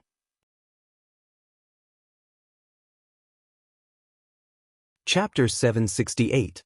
Not good. Yin Lu felt that the situation was far from good when the centaur suddenly opened his mouth in the laboratory. She couldn't tell whether the centaur or Luo Nan was speaking from the centaur's perspective. Yin Lu was almost certain that Luo Nan's emotions had already seeped into the centaur's body 3,000 kilometers away. Fortunately, due to the centaur's usual crazy behavior and the corresponding underlying mechanism was hard to imagine, neither Luo Yuan nor the true god who possessed the Fat Dragon suspected anything. But they didn't need to suspect anything. Luo Nan was about to explode. His face was a mix of green and red, especially when Luo Yuan recklessly evaluated Luo Yuan Dao, Luo Nan, and Bo Qingwen. When Luo Yuan spat out the word vile spawn, the storm above the abyss was wrapped in thunder and lightning. It buzzed in the deep sky. Even the Blood Soul Temple that Yin Lu relied on seemed to groan and sway in the thunderstorm. What would she do if she made a move? What would she do if she leaked her tracks? Yin Li's mind churned with jumbled thoughts, but she couldn't find a way to dissuade him. It was hard to form an effective response. The setting sun above North Mountain Lake shone down. It was warm, but Yin Lu already felt the chill of the night ahead of time. She didn't care to look at the centaur's reaction in the distance. She just stared at Luo Nan and prayed in her heart at the same time. But her mind was in chaos as to what she should pray to and who she should pray to. That bitch. Luo Nan suddenly repeated the words that had just echoed in the laboratory. This made Yin Lu even more certain that the centaur's words and actions were influenced by Luo Nan's interference. She actually didn't quite understand who the so-called bitch was, but Luo Nan being able to open up a channel of communication was already a joyous matter. She hurriedly continued, "You're saying, the goddess of fate. That bitch." Luo Nan rarely used vulgarities, but he was speaking more and more naturally now. And he couldn't stop once he opened his mouth. He continued on without end, "She can flirt with countless people at the same time. Then she can randomly choose a lucky person and let that person enjoy everything alone. She can let others bear the rest of the misfortune. Flirt. Ha, flirting with that bitch. I really believed her nonsense." Yin Lu opened her mouth, but she was actually speechless. It wasn't that Luo Nan's eloquence was overflowing. Rather, she had already been defeated by Luo Nan's chaotic logic and his corresponding intense emotions. Luo Nan's arms swept across the virtual work area, causing the graphics on the surface to fluctuate and tremble. They were practically unrecognizable. This was undoubtedly an emotional action. It was probably because the psychic diagram reminded him of the so-called flirting theory in the past, and he was seriously displeased. Yin Lu didn't dare to advise him. She was afraid that she would say something that would provoke Luo Nan. Luo Nan would immediately start a war with the two extraordinaries in the laboratory. Right when she was at a complete loss, she saw Luo Nan's movements suddenly come to a halt. He forgot to retract the arm he had waved. He only used his eyes to stare fixedly at the work area. He stared at the turbulent light and shadow that had yet to completely recover. Lu turned her gaze as well, but there was nothing within the faint glow of the work area. Aside from the psychic diagram and the structural design diagram that had just recovered from the distortions and turbulences, there was nothing else. She was unable to see any special changes. On the contrary, Luo Nan's aura was constantly changing. That fluctuating aura was like the roaring and churning sea on the psychic diagram. There seemed to be some sort of resonance between the two. There it is. Lu chased after Luo Nan's line of sight. She stared at a certain area on the psychic diagram. Actually, she still didn't quite understand, but Luo Nan's deep whisper rang out at the same time, giving her a simple explanation. There's a change. Luo Nan extended his hand. His fingertips touched the scene of the clouds surging above the psychic diagram. He slowly drew his hand over. He only thought of something halfway through and activated the drawing function. He scribbled a few times on this area, and then he drew a few strokes. Then he stopped and sized it up in detail. Actually, the overall structure of the lines and shadows of the psychic diagram hadn't changed too much. But when Luo Nan raised his hand again, Lu felt that the electric arcs leaping between the clouds and shuttling between the sea tornadoes seemed to be much denser. Correspondingly, the scene of the storm on the psychic diagram gave people an increasingly unbridled and wild feeling. After looking at it for a long time, it was as if the entire scene was cut from the actual scene of the sea and the sky. It pounced directly into the depths of the eyes. This diagram? Lu didn't know how to describe it for a time. Luo Nan's response was exceptionally fleeting. They can indeed form a connection. The goddess of destiny might be a bitch, but she's always been exceptionally lenient towards the strong. Although this proves that she's a bitch even more. Luo Nan's incoherent words made Lu even more worried. Luo Nan wasn't angry at this moment. It was as if he had been infected by the deranged horned demon. Luo Nan suddenly turned his head while his thoughts were running wild. He bared his teeth at her and laughed. Oh, I've been infected by that horned demon. Li's hair stood on end. Luo Nan's smile and words were simply a conversation with her soul. Right now, she was in front of Luo Nan's eyes. Her entire body was glowing red. It was hard to conceal anything. And then there was this tone and style. Luo Nan's eyes were a bit absent-minded, but his mouth was extremely polite. Sorry, I didn't want to scare you. If I didn't do this, I wouldn't have been able to utilize that fellow's special sensory ability. He really is a lunatic and a freak. Lu didn't know what was going to happen next. The logic of a lunatic was simply impossible to understand and predict. Even in front of Luo Nan, who seemed to be able to see through her soul, she still had this thought. Otherwise, she would have been driven insane. Right when Lu was in a state of fear, the turbulent atmosphere in Luo Yuandao's laboratory over 3,000 kilometers away gradually calmed down. People were already used to Horn's deranged behavior.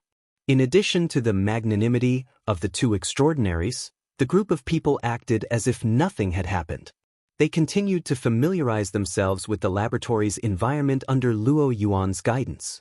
They searched for places of interest and value. They also verified whether or not the auction items and corresponding prices were appropriate. Everyone had a ruler in their hearts. They all had their own standards, so they slowly spread out and acted on their own. Luo Yuan didn't mind. He led the group around the laboratory and considered his mission accomplished. He stayed at the observation point and chatted with the will of the true God, who also stayed there. Jingxin, a subordinate follower of the Amaterasu cult, stayed by his side. He was trembling with fear and filled with jealousy. He was jealous that the other follower in name, the horned demon, could leave so boldly. Was this preferential treatment for a lunatic?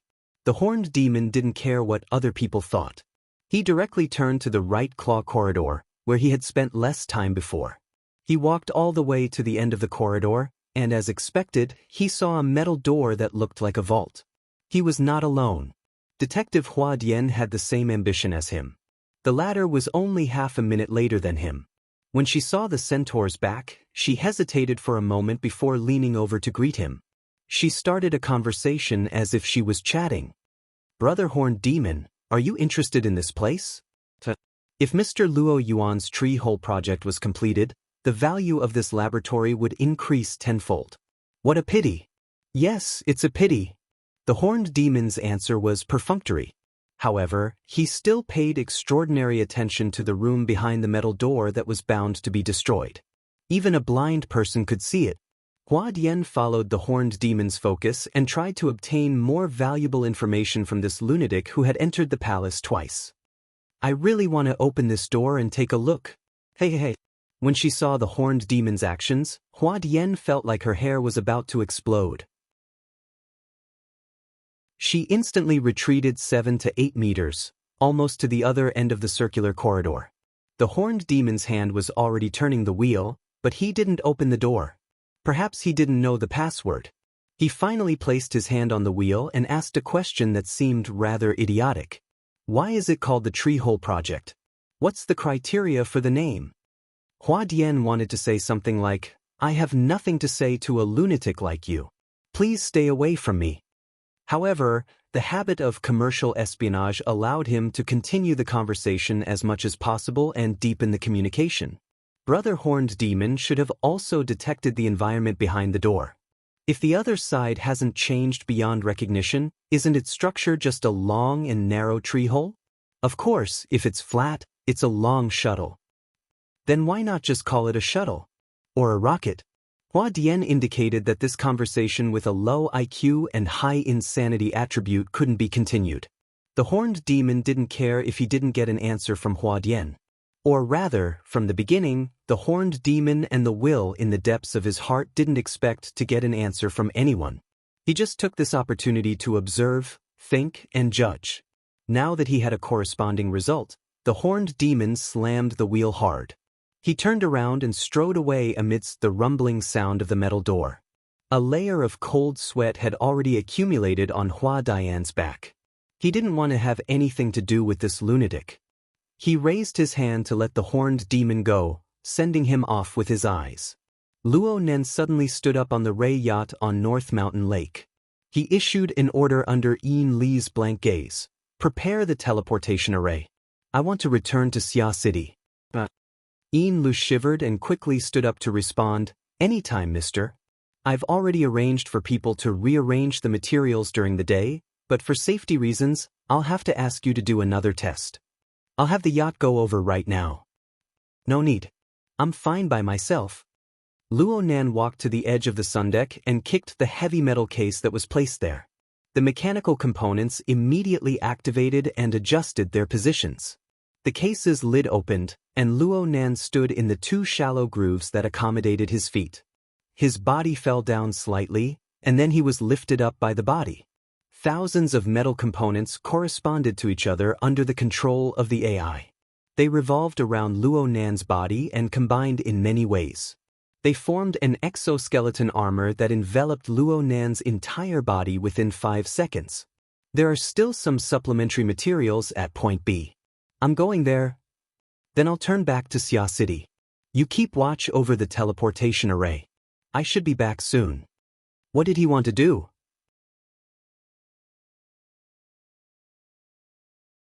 Chapter 769. Luo Nen relied on the spatial resonance connection between the transmission array and gear of the North Bank to construct a transit channel through the cloud world.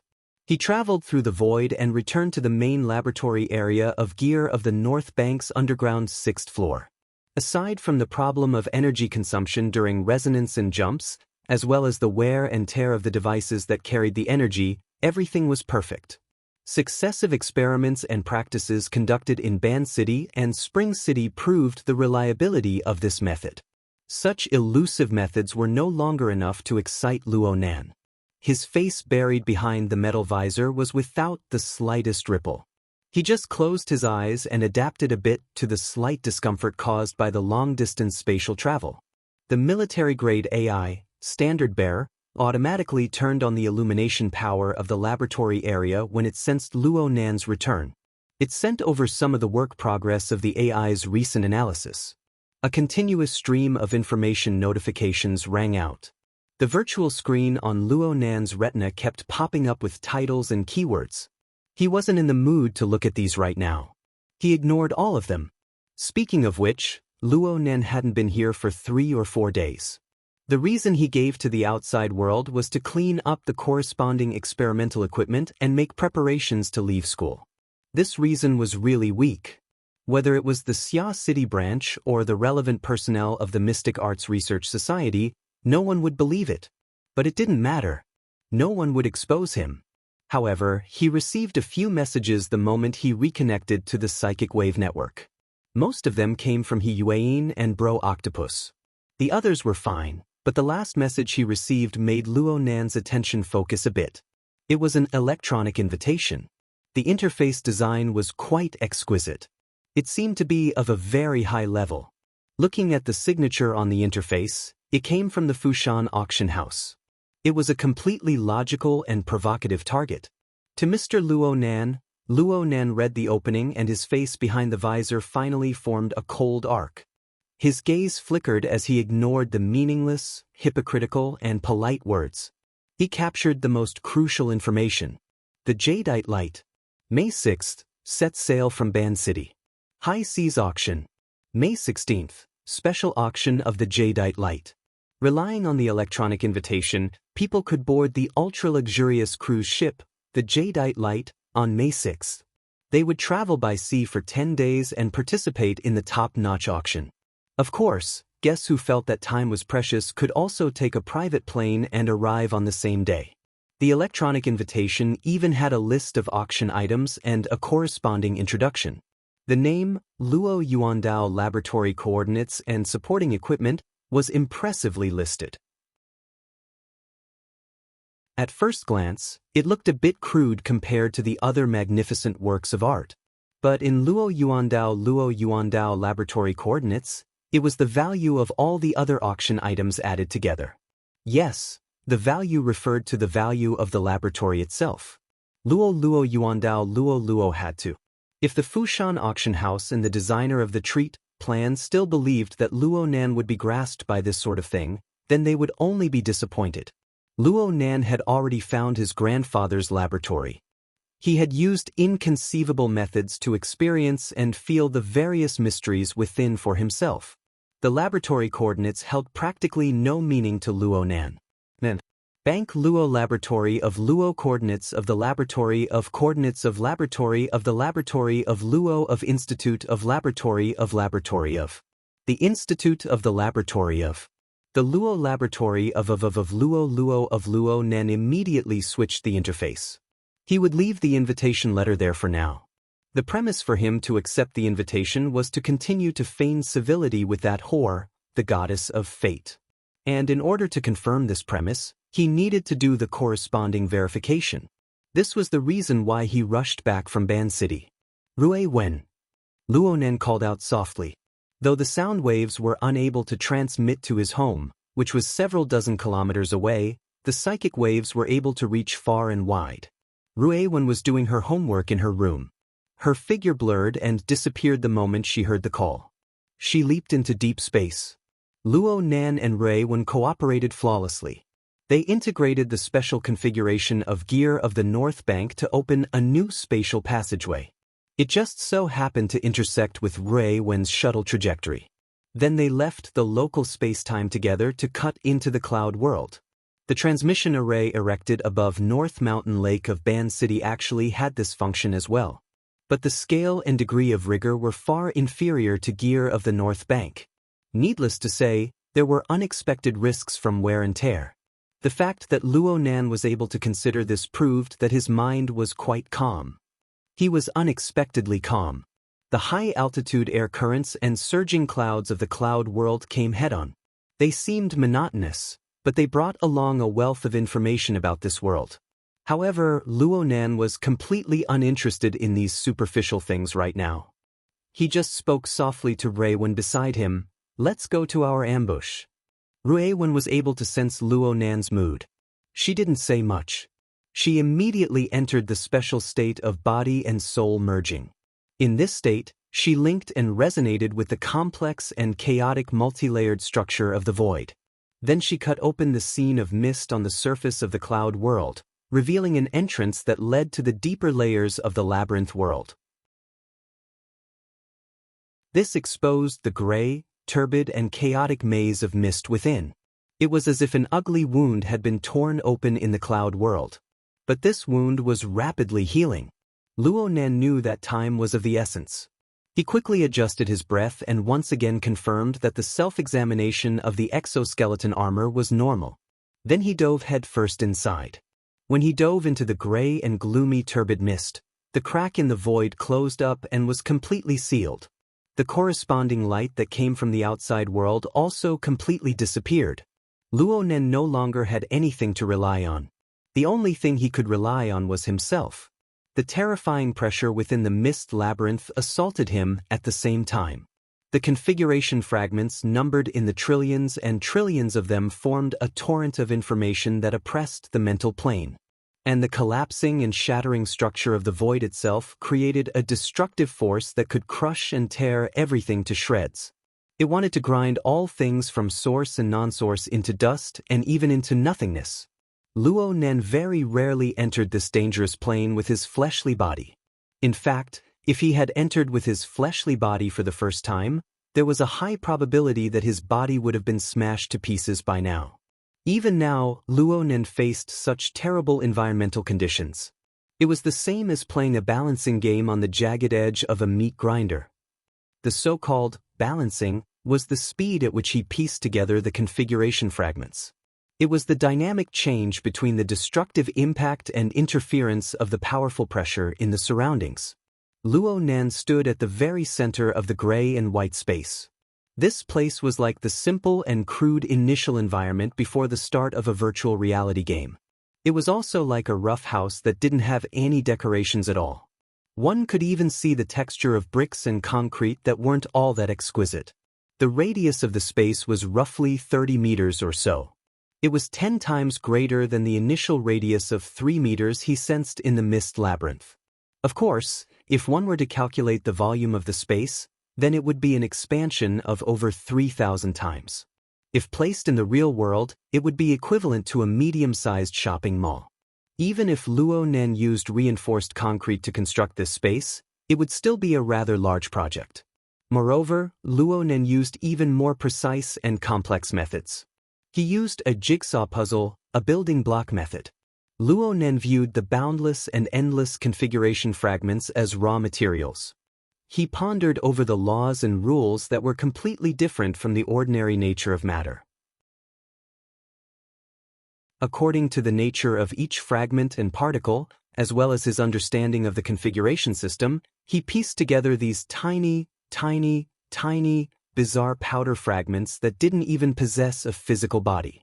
He gradually strengthened their hardness and support, allowing them to grow little by little under the destructive pressure, gradually expanding their range. Luo Nan went from slow to fast, from sluggish to smooth, from bewilderment to clarity over the course of 4 months. Finally, he constructed a foundation that he could live on. At the same time, it was a unique domain that allowed his own abilities to be put into practice. This method was very familiar, right? That's right. It was exactly the same construction method that Luo Yuan spoke about in the laboratory that belonged exclusively to Bo Qingwen. It was of the same origin, a son learning from a stepmother. This was a matter worthy of celebration, but it was also a reasonable matter. Luo Nan accepted the theory of the virtual brain system of the external neuron. He also received his mother's research papers and notes from Professor Pan. This was the most logical development. It was also the most comfortable karmic cycle. In this aspect, the goddess of fate wasn't too much of a bitch. Luo Nen hadn't flipped the table on the spot before. A large part of this factor was a buffer. Right now, Luo Nen wanted to start from this embryonic domain space. He wanted to verify whether or not there was a deeper, closer connection between this domain space and the laboratory that was built in the same way. Not just in terms of construction theory and method, but also on a more complex, more realistic level. The chance to prove that you aren't such a bitch has come. Luo Nen spoke to the goddess of fate. If there really was such a god in the unseen world, then it's the same dust-filled sandstorm. It's the same embodiment of the collapse of space-time. It's the same inventor, researcher, and theoretical source. Such a spectacle. Such elements. Could there be a second group on Earth or even in the surrounding regions? If there's such a clumsy and absurd coincidence, then you really are hopelessly bitchy. The goddess of fate didn't admit it. She didn't deny it either. Instead, she adopted her usual ambiguous posture. The powerful pressure of the dust-filled sandstorm suddenly intensified. At the same time, bluish-white electricity leaped up from the exoskeleton armor Luonan wore. The corresponding electromagnetic muscle structure warped and swelled. It connected with the vibrations transmitted from the powerful pressure in the surroundings. It collided with the vibrations transmitted from the powerful pressure in the surroundings. There were even more complex resonances and interference. A portion of the space outside Luonan's body warped and rippled amidst the crackling noise. There was a tendency to disintegrate once more. Luonan didn't even blink his eyes at this. There's an error in pure calculations. The ambush circle underestimated the physical laws of the electromagnetic configuration. Fine adjustments are certain. The problem is even an idiot can guess it. Don't you find it disgusting to use it to tease me? Of course, the goddess of fate wouldn't respond. Luonan didn't count on it. In any case, the agitated emotional pressure that had accumulated in Luonan's heart was clearly alleviated amidst this treacherous conversation. Luonan was no longer anxious to obtain an answer. He just slightly adjusted his floating posture. He adopted a fist stance according to Jim Master Shio's teachings. He hooked his hand at the distorted and rippling nothingness.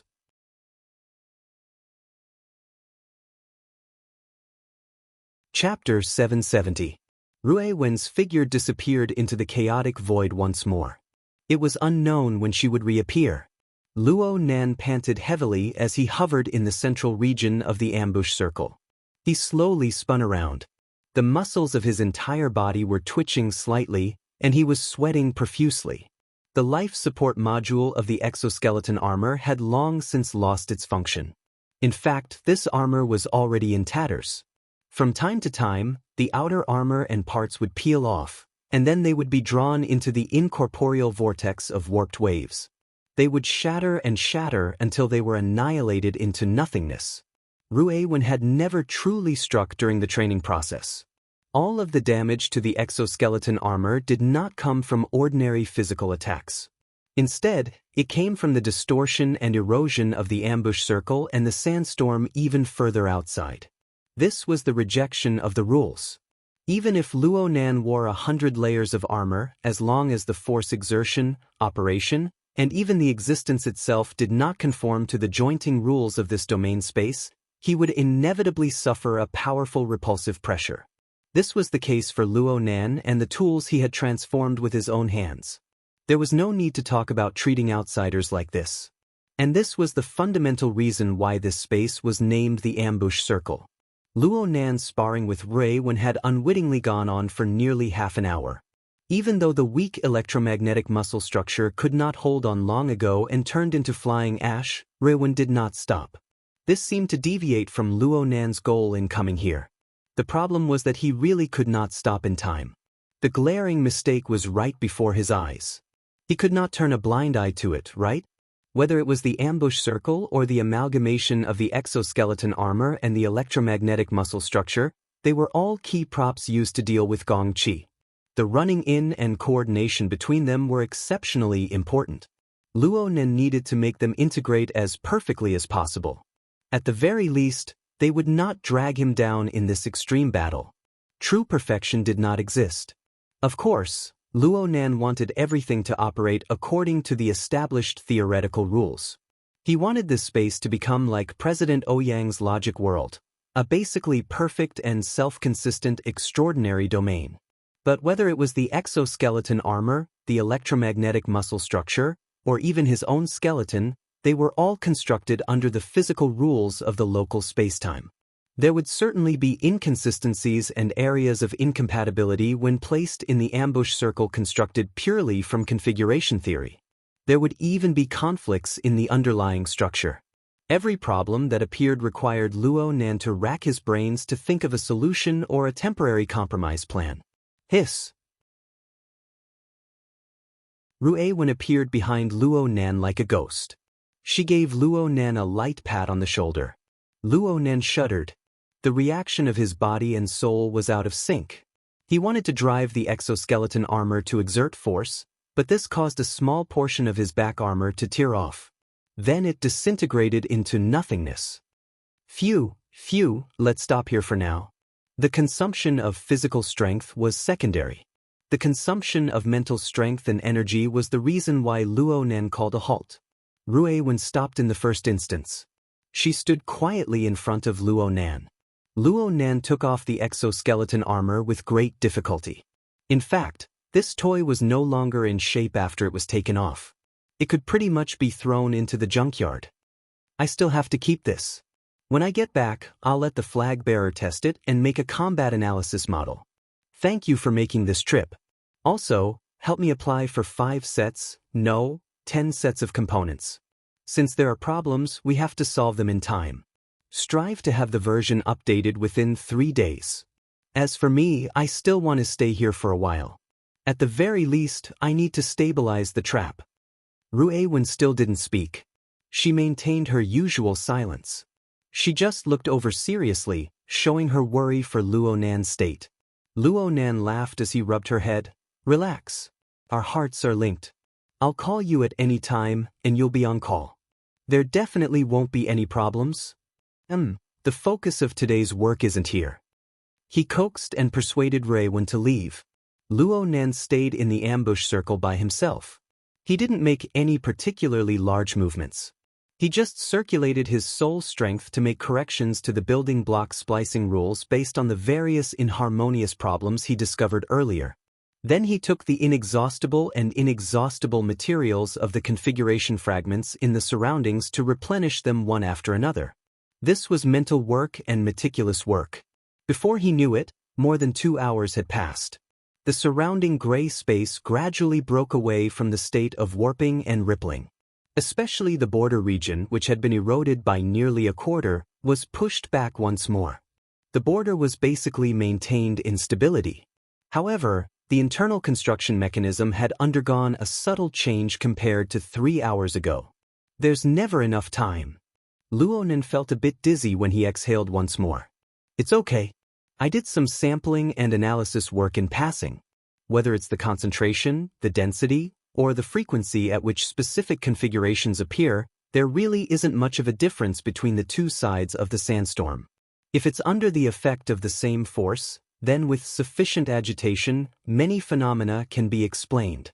The first verification has passed. You've got one less excuse. Luo Nan accepted this result with an ordinary heart. He gave a thumbs up to a certain Hor god in the nothingness. Then he followed the laws of the North Bank's gear and returned to the local space-time. When he appeared again, he was already in a narrow and gloomy space. This was the interior of the withered tree in the sandbar a kilometer away from the North Bank gear. This was the private space that belonged to his parents, and it also belonged to him. It was also another destination of Luo Nan's in Xia City. The anchor point between the tree hole space and the cloud world was the lounge at the bottom level. Luo Nan sat on the circular chair with great precision. His back leaned against the wall of the tree. Combined with the dizziness from the jump in space-time, it was as if he had just woken up from a short nap. Everything that happened just now was just a dream of nothingness. Unfortunately, right now isn't the time to dream. It's time to work. The second verification has begun. Luo Nan stood up and held onto the inner wall of the tree hole. He walked up to the second level of the tree hole at an extremely slow speed. According to the original design, this place should be a workshop. Back then, his mother and that person should have let their imaginations run wild in this narrow space, obtaining inspiration, and then? Was there a deeper function? Luo Nan wouldn't have thought this much before today. But when he was in his grandfather's laboratory, when he saw the building structure at the end of the 2 circular corridors, although it was already warped and deformed, it still maintained a general shape. When he heard the fragments of events from the past that Luo Yuan spoke of, his thoughts couldn't help but grow wings, extend claws, and anchored this place anew. The tree hole plan. Why a tree hole? Luo Yuan's explanation was to show off their affection. Perhaps this fellow knew a portion of the North Bank gear and even the matters of the ancient tree sandbar. He knew that this place, designed and built by his mother, contained a special emotional meaning. But could it be that there wasn't a more realistic meaning? Luo Nan touched the structure of the tree hole bit by bit. He was able to feel the rigid yet moist sensation of the dried-up tree soaked in water vapor.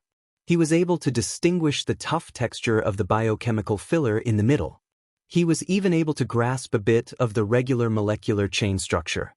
But outside of these surface and internal structures, there weren't any configuration fragments that Luo Nan imagined, that he hoped would be mixed with the texture of the space-time structure.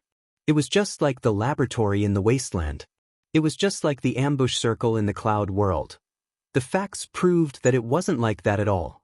Could it be that I was wrong? Luo Nan used nearly 5 minutes to dawdle from the first level to the second level. His fingerprints were rubbed flat on the withered tree bark, and the precision of his mental senses was raised to the limit. But he still didn't discover anything.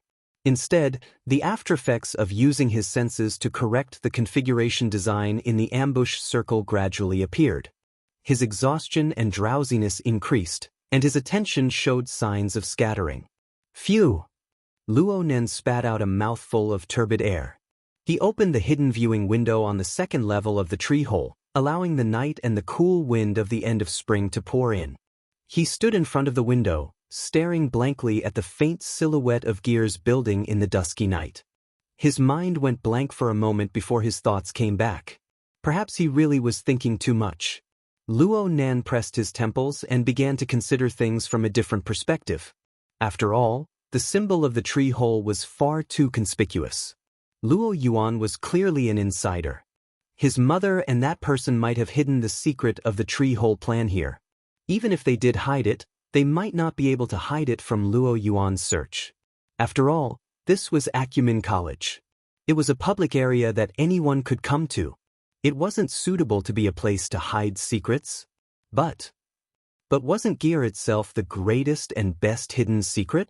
Luo Nan's emotions and reason were fighting. He slapped his forehead and forced himself to be a bit more clear-headed. He considered things from a more realistic perspective. Didn't the space of the tree hole undergo a secret transformation around the year 87? And the person who transformed it was suspected to be a staff member of Yen Hong's laboratory at the time. He used this place as a secret hideout to do some shady business that no one knew about. Luo Nan had discovered this the first time he arrived at the tree hole, but he didn't have any leads later on. He had a few guesses in his mind, but it was hard to verify them. He could only leave them unsettled. Now that his mind was open, he couldn't help but think. Could it be that Luo Yuan was the one who transformed this place and hid it here? No. Most of the intelligence indicated that Luo Yuan had been roaming the wilderness all this time after his grandfather's laboratory was shut down. He continued his research in the fields of genes, cloning, human body modification, and so on. He even established the Gene Exchange, a large black market that specialized in supplying living laboratory consumables. He probably didn't have the time or energy to hide in Yen Hong's laboratory for a long period of time. Moreover, he clearly didn't walk the path of the archetype format. Luo Nan denied his own wild imagination and let out a breath of relief. But as his thoughts spun, a certain possibility that he had been pondering over in the pit of his heart suddenly emerged from the shadows of his thoughts. Actually, there was still one more person.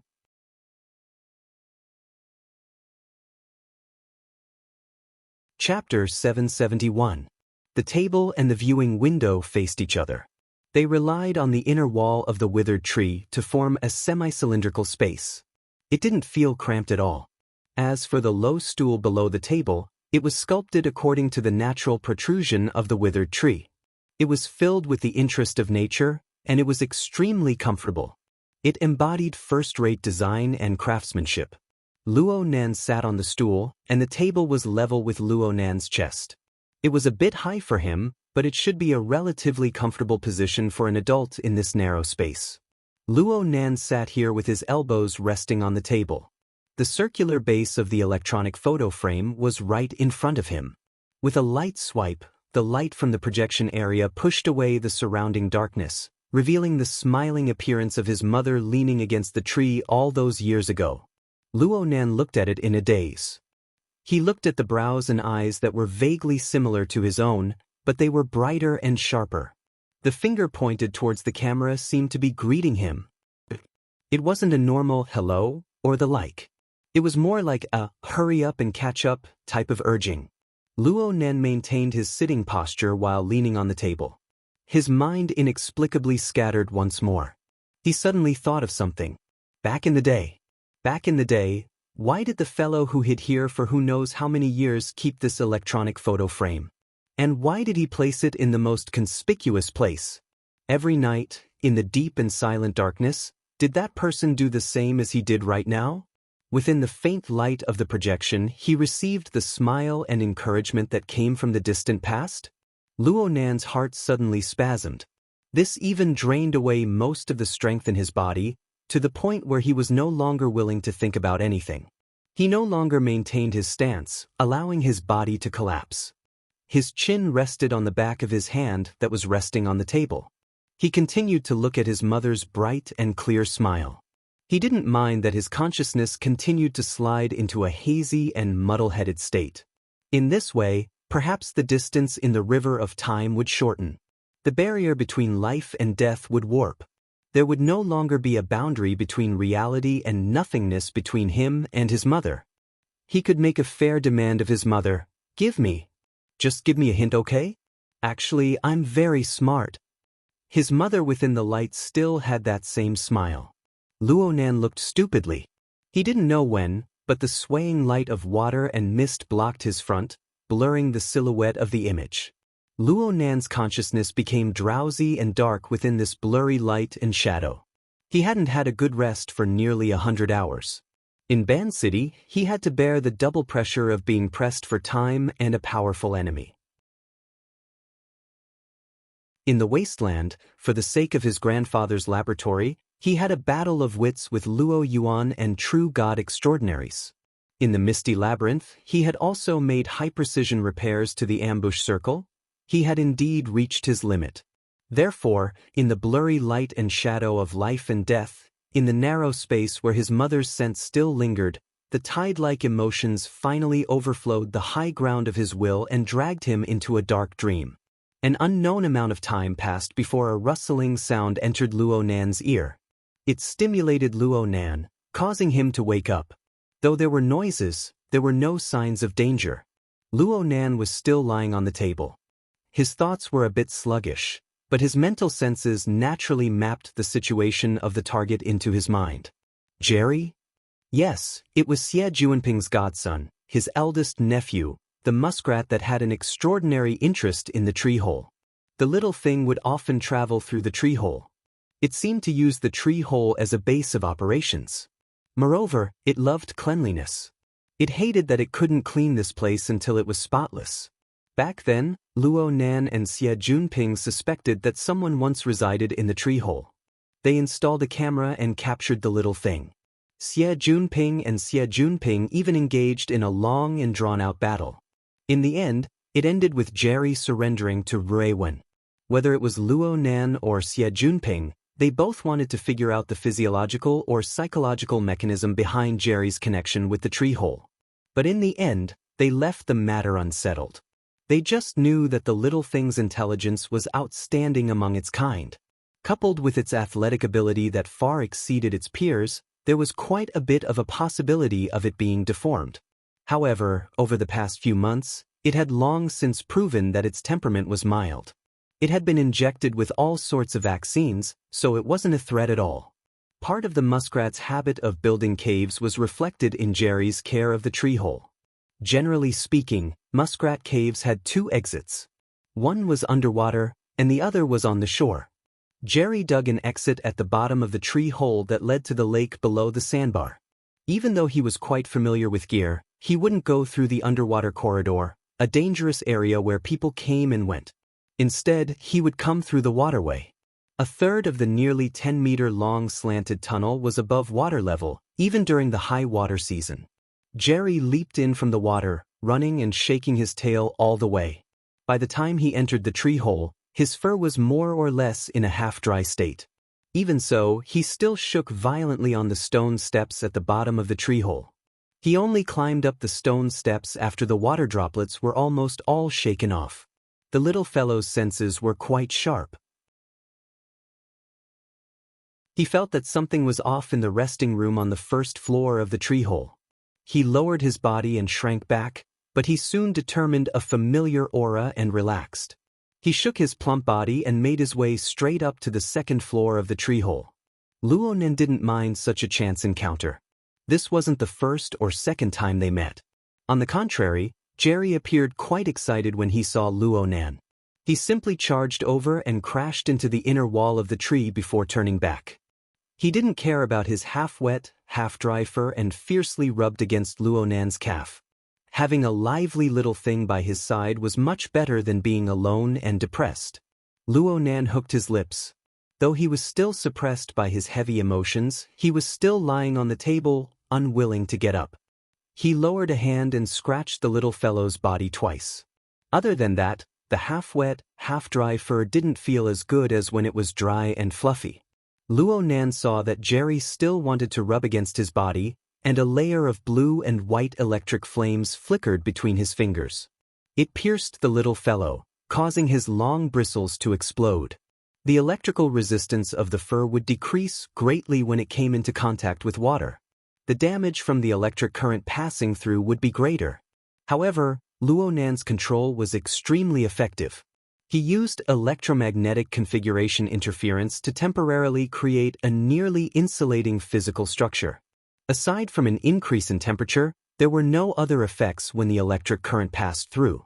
Instead, the electric current turned into waves of warm wind as Luonan fiddled with it.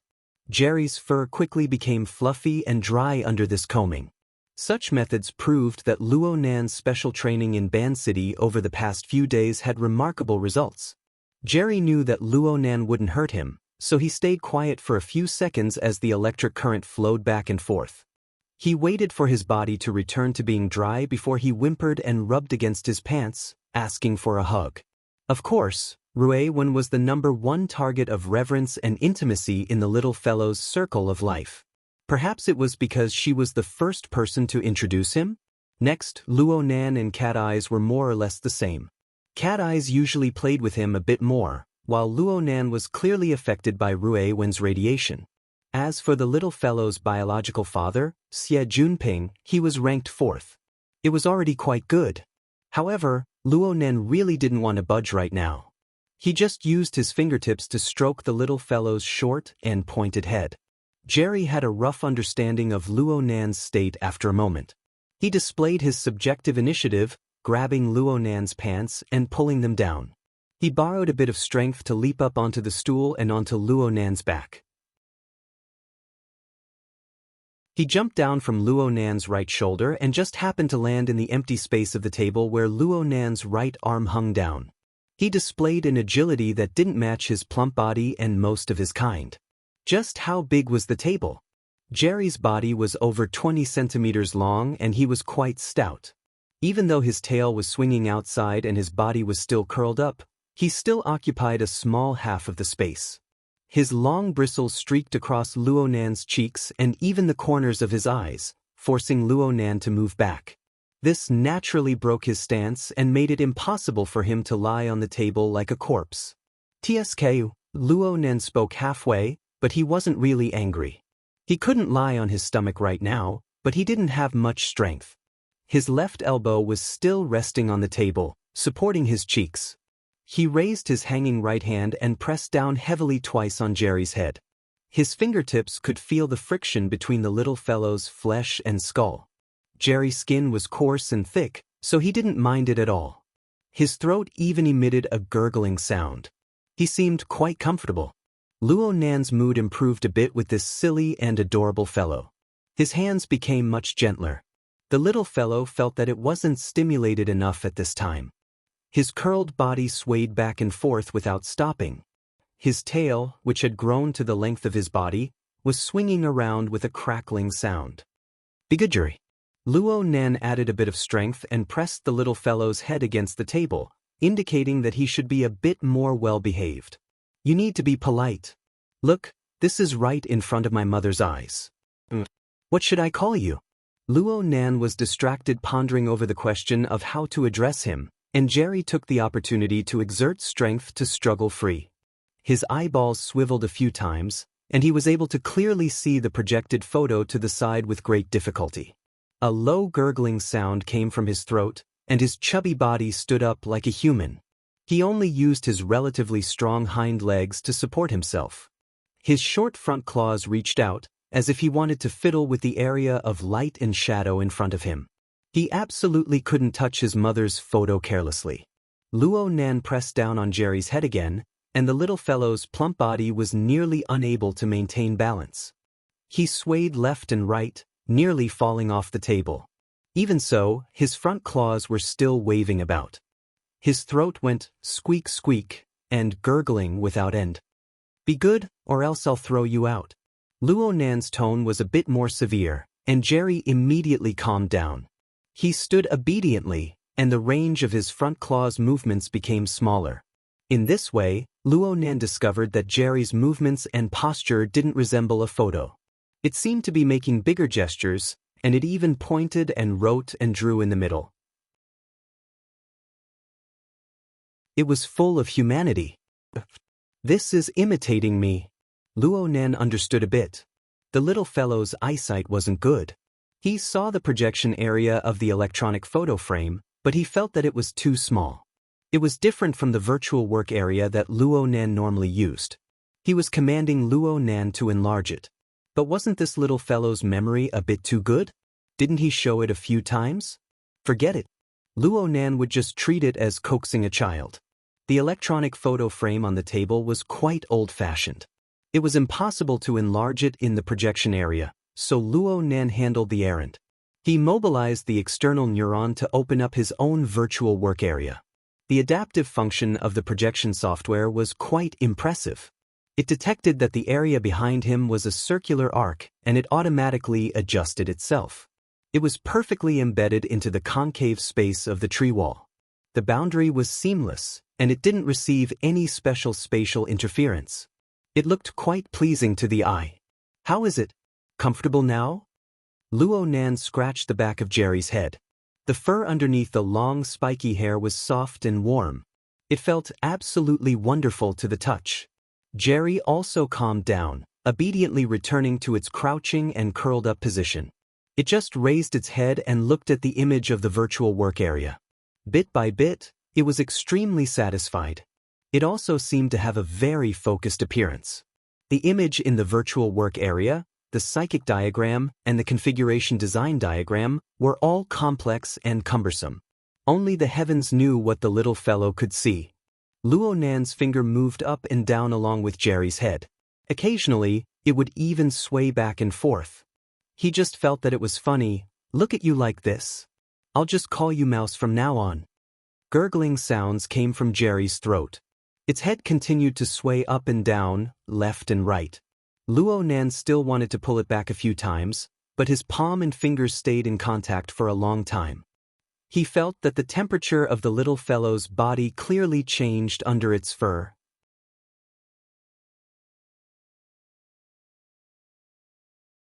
Chapter 772. Jerry's body temperature rose extremely quickly. Luo Nan felt that Jerry's body temperature had risen by at least 4 or 5 degrees in the span of a few breaths. Luo Nan was proficient in the mental side of perception, so he was able to grasp this bit of precision. The body temperature of a mammal hovered around 37 degrees. Exceeding this range would cause a clear change in the body's functions. Most of the proteins and enzymes within an organism's body would be deactivated when the temperature entered the range of 40 to 41 degrees. The body's various tissues and organs, especially the brain, would be severely damaged. This wasn't a good sign in any case. Jerry? Luo Nan picked up the little fellow and examined it carefully. The little fellow was a bit unwilling. Its four limbs struggled and its head kept turning towards the direction of the virtual work area. It looked like it hadn't seen enough. This was quite strange. Any mammal would wither at a temperature above 40 degrees. How could it be like this little fellow, still brimming with vigor? His strength was a bit greater than before. Was this the reason for the distortion? Luo Nan increased the strength in his hand. His palm and fingers slid across Jerry's plump body. There were also high-energy electromagnetic short waves that were transmitted densely. Luo Nan sensed the changes in Jerry's fur, muscles, bones, and even internal organs. Yes, the little fellow's heart was beating very quickly. His muscles were twitching intensely, but they hadn't lost their activity. His control was still there. His blood flow was very smooth. His bodily functions weren't damaged. His body's thermoregulatory center and other cooling functions were still functioning normally. Jerry's body temperature continued to rise during the examination. It had long since surpassed the upper limit that a mammal could endure. Under these circumstances, Jerry's body inevitably underwent some changes. Luo Nan felt that the little fellow's soft fur had become much harder. It was even a bit prickly. Its body seemed to have slightly expanded. Then, where was the pyrogen? It was within the flesh and bones, yet it was outside of the usual functions? This was a bit like an extraordinary power. If he were to use configuration theory to explain it, Luo Nan's mind suddenly went blank for a moment. When he came back to his senses, his thinking pattern and range naturally expanded. He added the element of configuration analysis. He looked at Jerry again. The feeling was completely different from a few seconds ago. The little fellow had transformed from an individual that could be perceived normally into a complex living system. This system possessed a basic mechanism that could guarantee the growth and circulation of life. At the same time, various organizational components were embedded within the logic of a higher-level configuration system. At the very least, there was an intermittent connection. A lot of information flashed through Luo Nan's mind in an instant, but it was very hard to make it clear. Right now, all that was left in his perception was Jerry's body structure, including his flesh and blood, skin and hair, internal organs and bones, those seemingly right but not quite right details. Just like his previous design in the saltwater lake in the wilderness, there seemed to be no connection at all, but on a higher level, a magical structure was built. Jerry's throat made a goo-goo sound, and he was in a dumbfounded state. The more Luo Nan looked at it, the clearer it became. Under normal circumstances, this sort of structure would not appear. However, under this extreme state of extreme heat, all sorts of minute changes piled up together to form a blurry yet vaguely conforming picture. Why is it blurry? Why does it seem so? Was it innate, or was it modified after birth? Luo Nan's fingertips streaked down from the back of Jerry's head, following along the joints of Jerry's spine. Luo Nan's train of thought gradually became clear. Perhaps it was a problem of growth and development. After all, the cells of a living body changed at an extremely fast rate. Wasn't there a saying, every person is a completely different person from their childhood self? Skin, blood, muscles, and even every cell in the body will undergo a complete renewal at a different frequency. Practically not a single cell in an adult's body was left over from childhood. Humans were like this, and muskrats were the same. Because of this, Luo Nan paid more attention to the nerve cells in the brain and spinal cord. After all, they had the longest lifespans. They were practically unaffected by the changes in growth and development, and they were the most able to embody the main train of thought of this special structure. As his thoughts converged, the distributed image of Jerry's nervous system was mapped into Luo Nan's mind. Luo Nan was limited by the precision of his senses and the level of his clairvoyance. This sort of scan was not completely accurate, but Luo Nan was able to grasp the familiar structure within just by looking at the distribution of fragments. Luo Nan didn't know why he laughed out loud. In fact, right now he was a complete contradiction. His train of thought was clear, but his emotions were even more chaotic. His mental senses steadily deepened, but his hands on Jerry's body were trembling. His control over his strength had problems. What did this sort of test result mean? What did it mean? Jerry suddenly screeched loudly. Luo Nan had strangled him to the point of pain. Luo Nan came back to his senses and hurriedly withdrew his strength. He fiercely blew a few mouthfuls of air at Jerry, who was about to be strangled to death. Then he placed the little fellow upright on the table. The little fellow looked at him stupidly. Luo Nan managed to control his emotions with great difficulty. He stooped down until his face was practically touching Jerry's.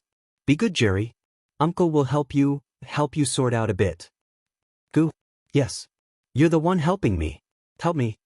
Luo Nan subconsciously used an imperative sentence. The little fellow might not be able to understand, but he was infected by the atmosphere and became abnormally obedient and quiet. Luo Nan took another deep breath and gripped Jerry's body once more.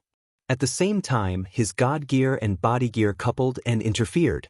The material plane and the mental plane blended together, forming a slight fluctuation that permeated into Jerry's flesh and blood.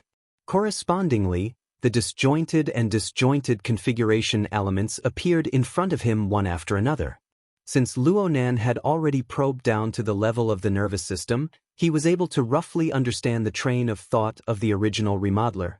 Luo Nan's half-year of high-intensity configuration theory and practical study provided him with a large number of feasible plans. Luo Nan's hand gently caressed Jerry's body, and the little fellow's throat let out a gurgling sound. He had a rather comfortable appearance. He was completely unaware of the earth-shattering changes that were happening to his own body on a certain level. Luo Nan's hand was still shaking at this time.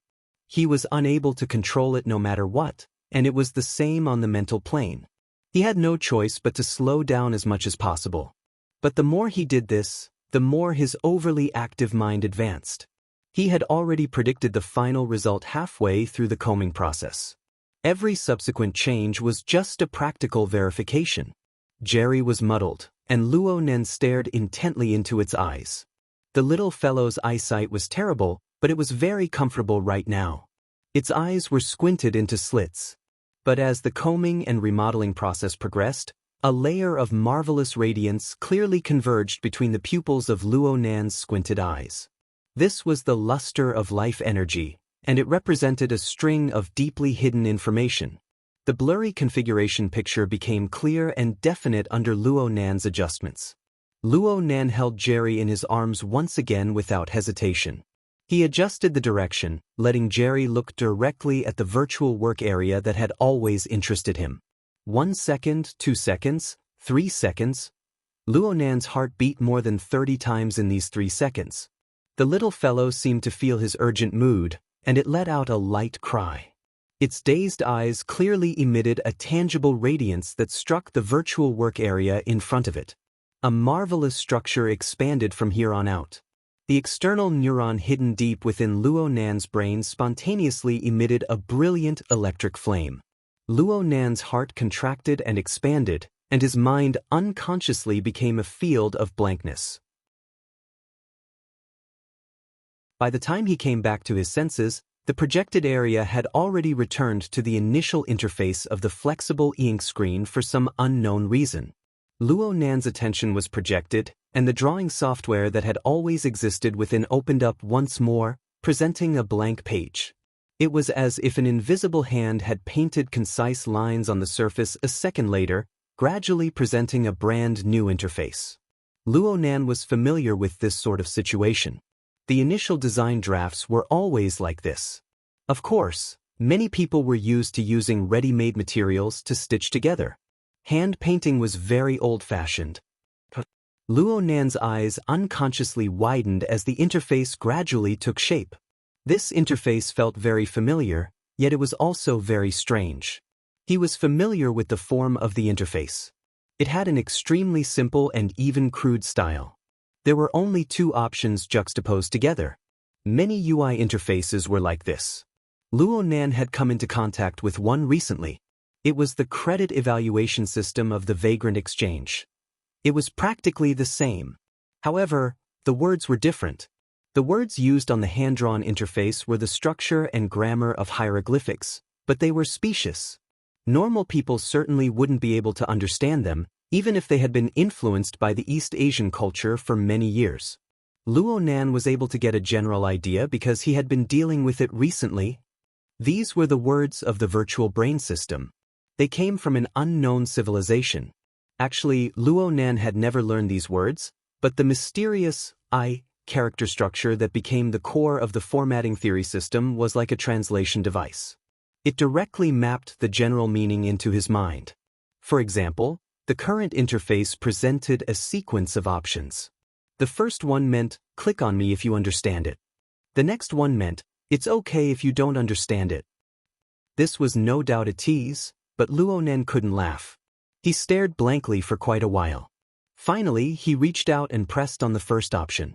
The interface, which felt more like a simple design blueprint, actually had an interactive function. The interface immediately changed, switching to a blank page and writing anew. The series of strokes were quite fluent. The fellow who drew the interface should have already grasped this type of language quite well. This string of words belonged to an unknown civilization. It was like the subject of a slide. It was arranged in a relatively large font, occupying the entire interface. If Luo Nan's understanding and translation were correct, then the meaning of the words was, General Education Level Test Simulation System. There was also a line of smaller font below.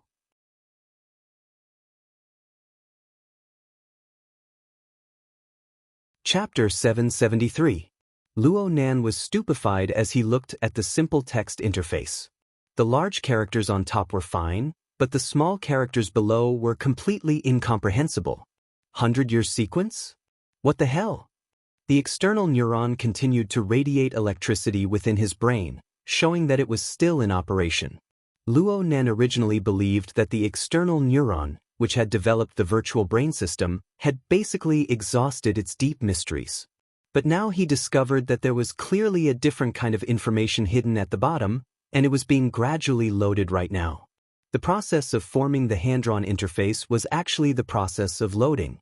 3 seconds later, the words General Education faded away and was replaced by the same hand-drawn, draft-style interface. It was still in a minimalist mode, but the options were a bit more complicated. What appeared in order were the 4 choice categories of culture, society, skills, and true teachings. Luo Nan tried to look at the items under each category before the interface was completely formed. However, the 3 categories of culture, society, skills, and true teachings were completely non-selectable states. At first, Luo Nan believed that it was because the interface hadn't finished loading yet. But when the interface was completely drawn and he tried them one by one, he confirmed that he could only select the true teachings category and nothing more. There were a total of 5 options on the true teachings category's second-level menu. If Luo Nan's identification was correct, they were probably internal cultivation, truth reaching, creation, technique deployment, and configuration. Some of these words were familiar, some were unfamiliar, but they were all brimming with the meaning of extraordinary cultivation. However, only the configuration category was an optional state. There was only one choice, and Luo Nan only chose that one. He clicked once more, and the interface that refreshed this time was no longer in hand-drawn mode. Instead, it was an extremely complex 3-dimensional diagram. It clearly belonged to the domain of the configuration system, but it was only a relatively simple static structure. There were also questions and options on the side of the diagram. This was a freaking multiple-choice question. Please select a basic configuration that is not suitable to be added to the main diagram design. The options were 4 sets of simple configuration diagrams. Ha! Luo Nan laughed involuntarily, but his breath didn't have a hint of happiness. There was only absurdity and resentment. Test me. Test me. You have the face to test me. At this moment, Luo Nan no longer understood who was the one who had set up these mysterious arrangements. His brain had grown for 16 years in vain. He suddenly stood up, his entire body tensed up, to the point that Jerry let out another muffled cry. The little guy's glowing eyes had already deviated from the virtual workspace, but at this time, the hidden database in the external neuron had already been loaded. It didn't matter whether or not the little guy's gaze shone on him. Luo Nan loosened his grip and let the little fellow jump down. This was to prevent Luo Nan from strangling him to death in his excitement. After freeing his hands, he had nowhere to put them. He spun around and finally raised his arms, wanting to grab the non-existent figure in the tree hole where light and shadow intertwined. What kind of lousy joke is this? Luo Nan's muffled roar shook the tree hollow with a buzzing sound, but no one answered him. Jerry had never seen such an uncle before. He shrank in the corner, not daring to show his head. According to the adaptive function, the virtual workspace embedded in the curved tree wall displayed the so-called proficiency test interface. It remained the same. No, that wasn't right either. A blood-red countdown interface suddenly popped up under Luo Nan's manic gaze. There were also corresponding words. No response actions detected. Do you want to give up on this mock exam? It has been detected that the examinee is not suited to the difficulty of the question bank. The version will revert to the popular version. There was still a countdown. It wasn't just in the center of the interface that was conspicuous. There was clearly a countdown for the entire set of questions in the upper left corner of the interface. The basic unit of time in the unknown civilization, if converted to seconds, would be approximately 5 seconds. Luo Nan had looked at the database for a long time, so he could barely recognize these professional symbols like numbers. The total countdown in the upper left corner, when converted to Earth time, was approximately an hour. As for the current countdown timer on the interface, looking at the blood-red characters, it was already the second to last character. It would reach 0 in approximately 10 seconds. Even though Luo Nan didn't understand the difference between the verified version and the popular version, and he didn't understand what bullshit the 100-year sequence was, he knew that he couldn't continue being willful under these restrictions. The only thing in front of him was a rigid system, not a living person. He rushed forward with large strides and clicked on the second option before the final flash of the blood-red countdown timer. The exam simulation system calmly flipped the page. The previous blood-red warning was completely erased, revealing the next question. It was another multiple-choice question with dreg difficulty. You want to use this to stump me? Reality proved that just looking at the previous foundational questions and making light conclusions was incorrect. Luo Nan's emotions were in turmoil and he wasn't in his best state. But he could feel that many of the questions were quite difficult as he worked through them. Some of them were questions he had never touched before. He could only make hasty judgments due to the time limit. He half gave up and half passed them. Luo Nan didn't know what the passing score for this test was. It was fine if he missed 1 or 2 questions, but he skipped a lot towards the end. His mind gradually grew nervous. He didn't know if he would be able to pass in the end. The test time was approximately an hour, but Luo Nan spent less than 40 minutes to complete it. The reason for this was because the last question was a configuration design. It required the construction of a space module. It required the construction of a miniature spatial fault and the like on the basis of the local space and time. This was the main direction that Luo Nan had been researching for the past half year. Luo Nan's research had even gone a step further. He had practically created it out of thin air without any foundation to rely on. In comparison, the spatial volume and environmental conditions required for this question were very low. It only required the storage of approximately 1 cubic meter of inanimate objects, and the duration was under 5 minutes. Rather than calling it a space module, it would be better to call it a space bubble. This was the most difficult question at the end. The testing system had set aside approximately half the time for this question. Luo Nan only used 2 minutes to complete this question in addition to the consumption of examining the question and puzzling over it. The unconventional setting of easy, hard, easy caused Luo Nan to come to a realization. It seems like I'm quite partial to a subject. Tests were forever a good method for self-analysis. No matter how emotional Luo Nan was, he was still able to grasp some key information from within. During the course of the test, he was very weak when it came to the application of configurations in the life sciences of unknown civilizations, the material sciences, and even basic general knowledge. However, he had an extremely clear advantage when it came to the simulation of space and time structures, restoration, construction, and other high-end contents. Such a knowledge structure was undoubtedly tempered out from the misty maze and the notes and materials his mother had left behind. In any case, the test ended and Luo Nan pressed the submit option. The results were about to come out. What would come next? People would always place extra expectations on matters that required them to expend their energy. Luo Nan was no exception. He urgently wanted to know the following changes. He pressed his hands against the tabletop and suppressed his surging emotions. He stared fixedly at the interface, his eyes not even blinking. But the entire interface was suddenly cleared clean 2 seconds later.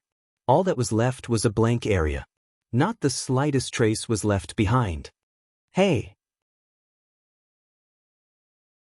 Luo Nan instinctively reached out his hand to touch it. His finger streaked across the projected area, bringing forth chaotic ripples. And at this time, a brand new handwriting appeared. Moreover, it had already been replaced with the words that Luo Nan was familiar with since childhood. Luo Nan's finger retracted as if it had been scorched by fire, making way for the trajectory of the words to appear. He took another step back to expand his field of vision, allowing him to see the meaning of the words more clearly. "Pes, you're as smart as I thought you were." 2 exclamation marks were poked there. There was clearly an emotion that soared between the lines of the words. Luo Nan's body was still stiff, but his consciousness was already drifting absent-mindedly. He didn't know how to react. He watched dumbly as the words disappeared and new content appeared. Are you 20 years old right now? 30 years old? Are you married? Do you have children? Is the Earth still in a free state? Or have you already faced the starry sky and entered the 100-year sequence? In any case, being able to find this hidden piece of information amidst a series of coincidences was quite a feat. As a father, I hope that you have read this information in your leisure time while reminiscing about the past. I hope that you have occasionally patched up this missing link while admiring my messiah-like grandeur. But if you are still a person tangled in pain right now, harboring a loathing for me in your heart, you are struggling amidst the confusing clues, then I ask you to forgive my incompetence. In the end, I wasn't able to realize my predetermined plan. Perhaps I have already foolishly died in forbearance and concealment. It is impossible for me to shine glory into your life. The corner of Luo Nan's mouth twitched slightly. There was a lot of information that he didn't understand, but he didn't have the slightest intention of probing it. He needed to control his surging emotions, to control his heart that was about to explode. He had already exhausted all of his strength. The words continued to appear. I don't have anything else to help you with. I can only show you the path I once walked, the process of me searching for the answer. Though the path is dark and rugged, I know that your mother's soul has always been there. She lent me her talent and wisdom to pave the long road that leads to the ultimate answer within the labyrinth of nothingness. However, my slow-witted self has wasted far too much time in the end. Li Wei, remember this name. This unwelcome guest from beyond the heavens has already arrived. I can only hastily sever this smooth road and welcome an unknown fate. Here I write, I only hope that you will like this present. Happy birthday. The signature was Luo Zhongheng. The date was June 18, 2090. Luo Nan was nailed in place like a stake. He looked at the signature all the way until the interface and the words disappeared. Then a new scene appeared. It was a double helix structure similar to DNA. However, the nodes on it weren't some ATCG. Instead, they were miniature hand-drawn sketches. They seemed to be divided into 2 routes that intertwined and influenced each other. Luo Nan didn't have the heart to look at the specifics. He stood there in a daze until his frantic heartbeat and surging blood made his entire body numb. Only then did he make a move. He subconsciously raised his hand and brought up the perpetual calendar. He found June 18, 2090. His birthday was June 16. Then was this 2 days later? Was it here? It was only a few dozen kilometers away from where he was at the time. Luo Nan took a deep breath. He wanted to go forward and bring up those messages from before. But just as he took a step, his knees inexplicably went soft. He staggered and even bumped into the stool under the table. He was in such a sorry state. Luo Nan lowered his head and bent his body. He pressed down on the stool and suddenly laughed hoarsely. Is this a whitewash? Luo Zhongheng, you want to whitewash my father? All right, I'll give you a chance. Come out. Come out right now. I can think about it. I can try to forgive you. This is the chance. Come out. Come out.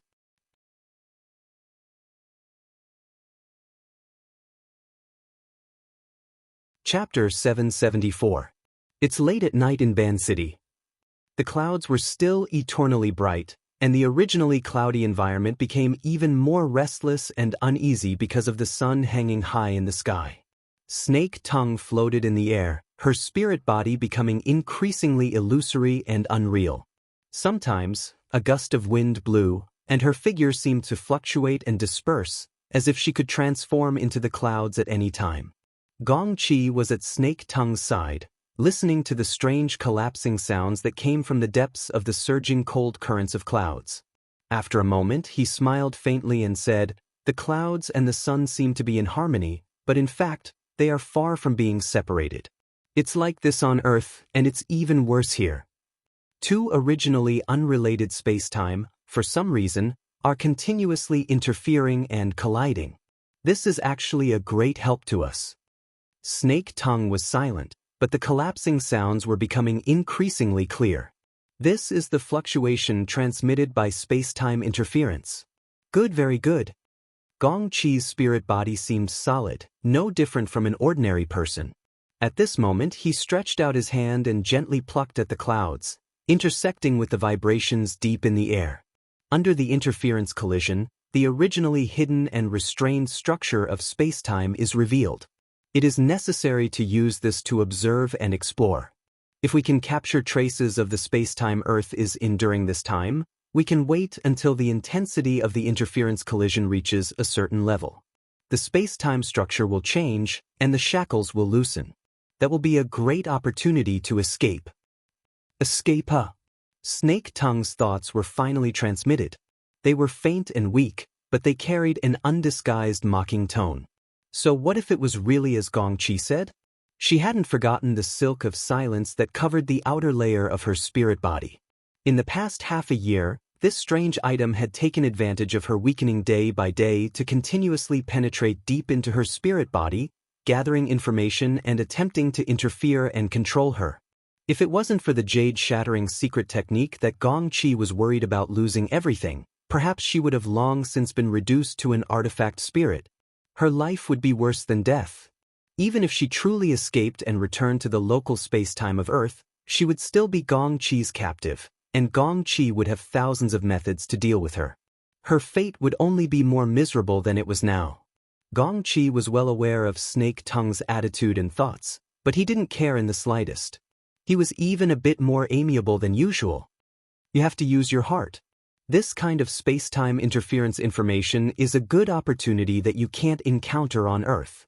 It will be beneficial to your future cultivation. Snake Tongue coldly retorted, Secretary General Gong is proficient in spatial teleportation and has a deep understanding of the structure of space-time. I can't compare to such a foundation and knowledge. Not to mention, my life force is currently dissipating. I can't afford to waste this mental energy. Gong Qi laughed involuntarily. Not really, not really. As the saying goes, there's light at the end of the tunnel, survival in a desperate situation. These words are designed for you and me. This is a rare opportunity. Calm down and carefully experience it. With a buzzing sound, Gong Qi's figure disappeared. No one knew where he went. Snake Tongue didn't react in the slightest. However, her spiritual body continued to fluctuate within the surging clouds. Her mind also spread out as it swayed, dispersing into the nothingness. She was used to this state. It was as if she was experiencing a long dream, so much so that she could hardly tell the difference between reality and dreams. Her soul had been cleaved into two halves. One half was above the despairing and lonely clouds. Her life force weakened with each passing day.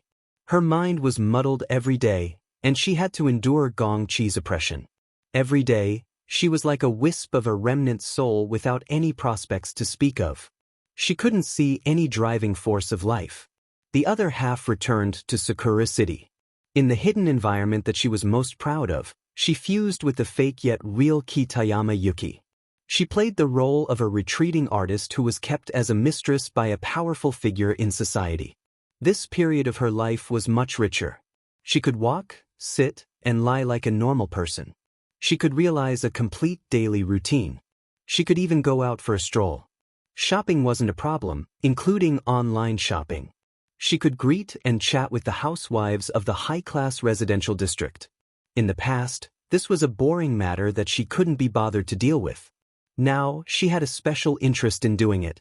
Even if those foolish housewives misunderstood her as a despicable person who had lost her financial backer, it didn't matter. In this period of her life, she understood the value of life more than any other time. However, she could only live like a normal person. As long as she had any plans or inclinations that involved the inner world or supernatural powers, she would immediately lose all control over herself. She would once again become a weak spirit, drifting in the sky above Sakura City. She could only watch helplessly as her fleshly body returned to the state of a walking corpse, unable to do anything. After a few foolish attempts, Snake Tongue understood. An invisible hand was manipulating everything she experienced. It was wantonly toying with her will. Suddenly, it was heaven, suddenly, it was earth, suddenly, it was life, and suddenly, it was death. It was impossible for her to resist. However, if Snake Tongue was given a chance to choose between the clouds and Sakura City, she would choose the latter without the slightest hesitation. She would choose the latter without the slightest hesitation. Even if the essence of it was that the invisible hand was no different from Gong Chi's plans, and it was very likely that it would turn her into a caged canary that could decide her life and death with a single thought, causing her to completely lose the freedom of her body and soul. However, at the very least, she saw a glimmer of hope for survival. In that brief state of spirit and body as one, wisps of vitality, weak but life-threatening energy, came from a channel she couldn't understand and poured into her nearly dried-up spirit body. Her spirit body was on the verge of collapse, replenishing a tiny bit of vitality and extending her life. As for Gong Chi, who was also trapped in the clouds, he only wanted to refine her into the yarn of silence. Snake Tongue already couldn't see too far ahead. She only knew that she could still live. She had to live. Just this one condition was enough. And because of this, she had to conceal this secret. I can't let Gong Chi know. This was the iron law Snake Tongue had set for herself. She was extremely weak and had long since lost the qualifications to benefit from both sides. In fact, even if she was at her peak, she still wouldn't have the qualifications to face two supernatural powers. Yes, that's right. The person who could penetrate the barrier of space and time and control her life or death was undoubtedly a super powerhouse. She could only entrust her fate to one side. This was a single-choice question, a question of life and death. This absolutely wasn't an easy matter. The yarn of silence was constantly spying on the state of her spirit body. No matter where Gong Chi was, he could use this strange item to probe Snake Tongue's specific state. Snake Tongue could only think of every method possible to conceal the traces of the changes brought about by the split soul dreamland. As for everything else, she would leave it to the heavens to decide. Time should be almost up. The pattern of these dreams was quite strong. They were more or less in accordance with a normal person's daily routine. From morning to nightfall, there would be at least one dream a day. The last time was 20 hours ago. Now that dawn was approaching, perhaps the summoning would come soon. Soon. Cold air whooshed past. The fine sound of bowstrings being drawn rose and fell. Time flowed on like this. 1 hour, 2 hours, 5 hours, 10 hours, and even another 20 hours passed. There was no sign of the expected summoning.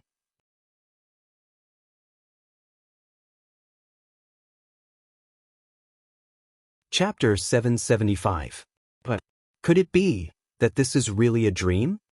As time passed, the throbbing of her mind became increasingly difficult to control. The conjurer's accurate grasp of time instead turned into the sound of blood flowing after a cut wrist. Drop by drop, it fell into the lake of her heart, allowing the ripples of death to ripple. Snake Tongue floated woodenly in the clouds. The vitality and vital energy she had expected were nowhere to be found. The core of her spirit body, which had just recovered, had a clear feeling of weakness. This was like a tired long-distance runner whose physical strength was exhausted. If they kept running half-dead, they might be able to persevere by relying on the power of habit. But once they rested for a moment and let go of their energy, it would be very difficult to pull themselves together again. Snake Tongue was in such a situation now. She was relying more and more on this vital energy to support her. She could no longer imagine what would happen if she lost this vital energy and this hope again. Stupid, I am too stupid. I should have expressed my attitude to that person in time. I actually wasted such a good opportunity on meaningless probing.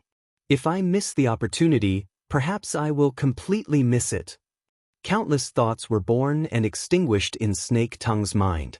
Each one seemed to be able to transform into a viper, biting at her will and injecting venom.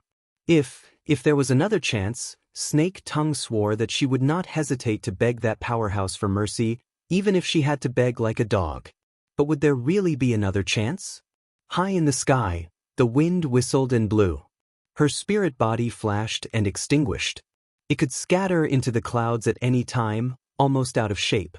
Snake Tongue's mind gradually fell into a trance. The thread of clarity and decisiveness that she had always maintained for half a year seemed to be melting away. As a result, the veil of silence that had always covered her spirit body immediately reacted. This seemingly formless strange object suddenly tightened and seeped down layer by layer. Snake Tongue awoke in horror. She wanted to summon her remaining strength to struggle, but she had already missed the best opportunity. The defensive dam silently collapsed. The veil of silence's pressure penetrated and scattered her vital energy. It intertwined and fused with her spirit body, becoming one. In an instant, everything had reached a point of no return. Snake Tongue was still desperately trying to reorganize her defensive line to protect the core structure of her spirit body. But this was only a desperate struggle. With her reorganizing speed, she could not keep up with the powerful erosion of the veil of silence. Even the preset jade-shattering secret technique was delayed and wavering. Then, time seemed to have paused for a moment. At the very least, the process of the veil of silence's infiltration had paused for a moment. It was this slight difference that made Snake Tongue's desperate efforts truly worth it. She promptly reorganized her defensive line. Even though she was still in a precarious situation, she was still able to block the seeping pressure of the silent yarn outside the core structure of her spirit body. A faint sizzling sound rang out. Because of the loss of control from before, at least a tenth of the Snake Tongue spirit's body had been vaporized and shattered. It shrunk in size and became even more hazy. However, compared to the fate of becoming an artifact spirit puppet, it was still much better. That was close. The heavens didn't give up on me. No, if I really had the protection of the gods, how could I have fallen to such a state? There's a problem, a big problem. After walking the line between life and death and returning, Snake Tongue's rational core gradually appeared amidst her frightened and despairing emotions. She saw through the details that shouldn't have appeared in the situation where she had almost fallen into the abyss. The veil of silence should have been able to completely refine her, so how could something have gone wrong at the last moment? That was because he still couldn't hide it.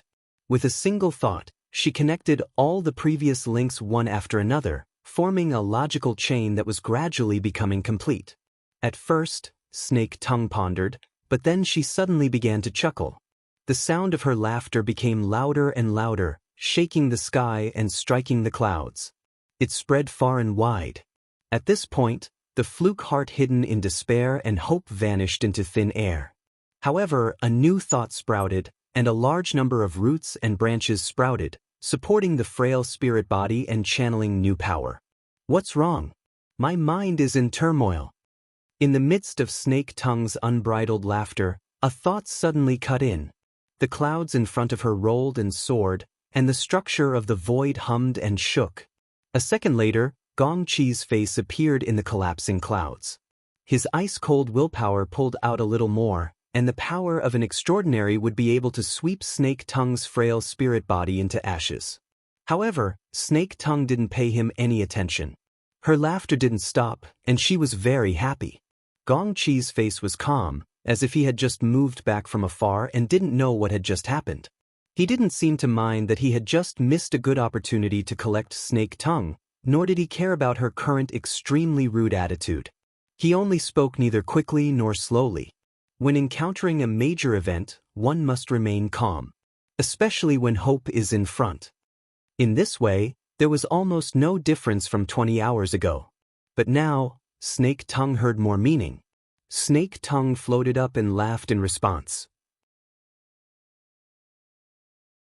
I've been trapped here for half a year, but this is the first time I feel that Secretary General Gong truly cares about me and doesn't want me to vanish into thin air. Oh, now you don't even want to be restrained by the veil of silence. About this, when did Secretary General Gong discover this? Which? Gong Qi still wanted to feign ignorance, or perhaps he didn't want to make things clear and cause more trouble, but how could Snake Tongue do as he wished? The outline of Snake Tongue's nearly shapeless spirit body pressed back against her chest. Of course it's the one Secretary General Gong cares about the most. The matter is clearly laid out there. You're a senior with a high position. What's the point of going back and forth like this and that? Their gazes and wills crisscrossed and collided.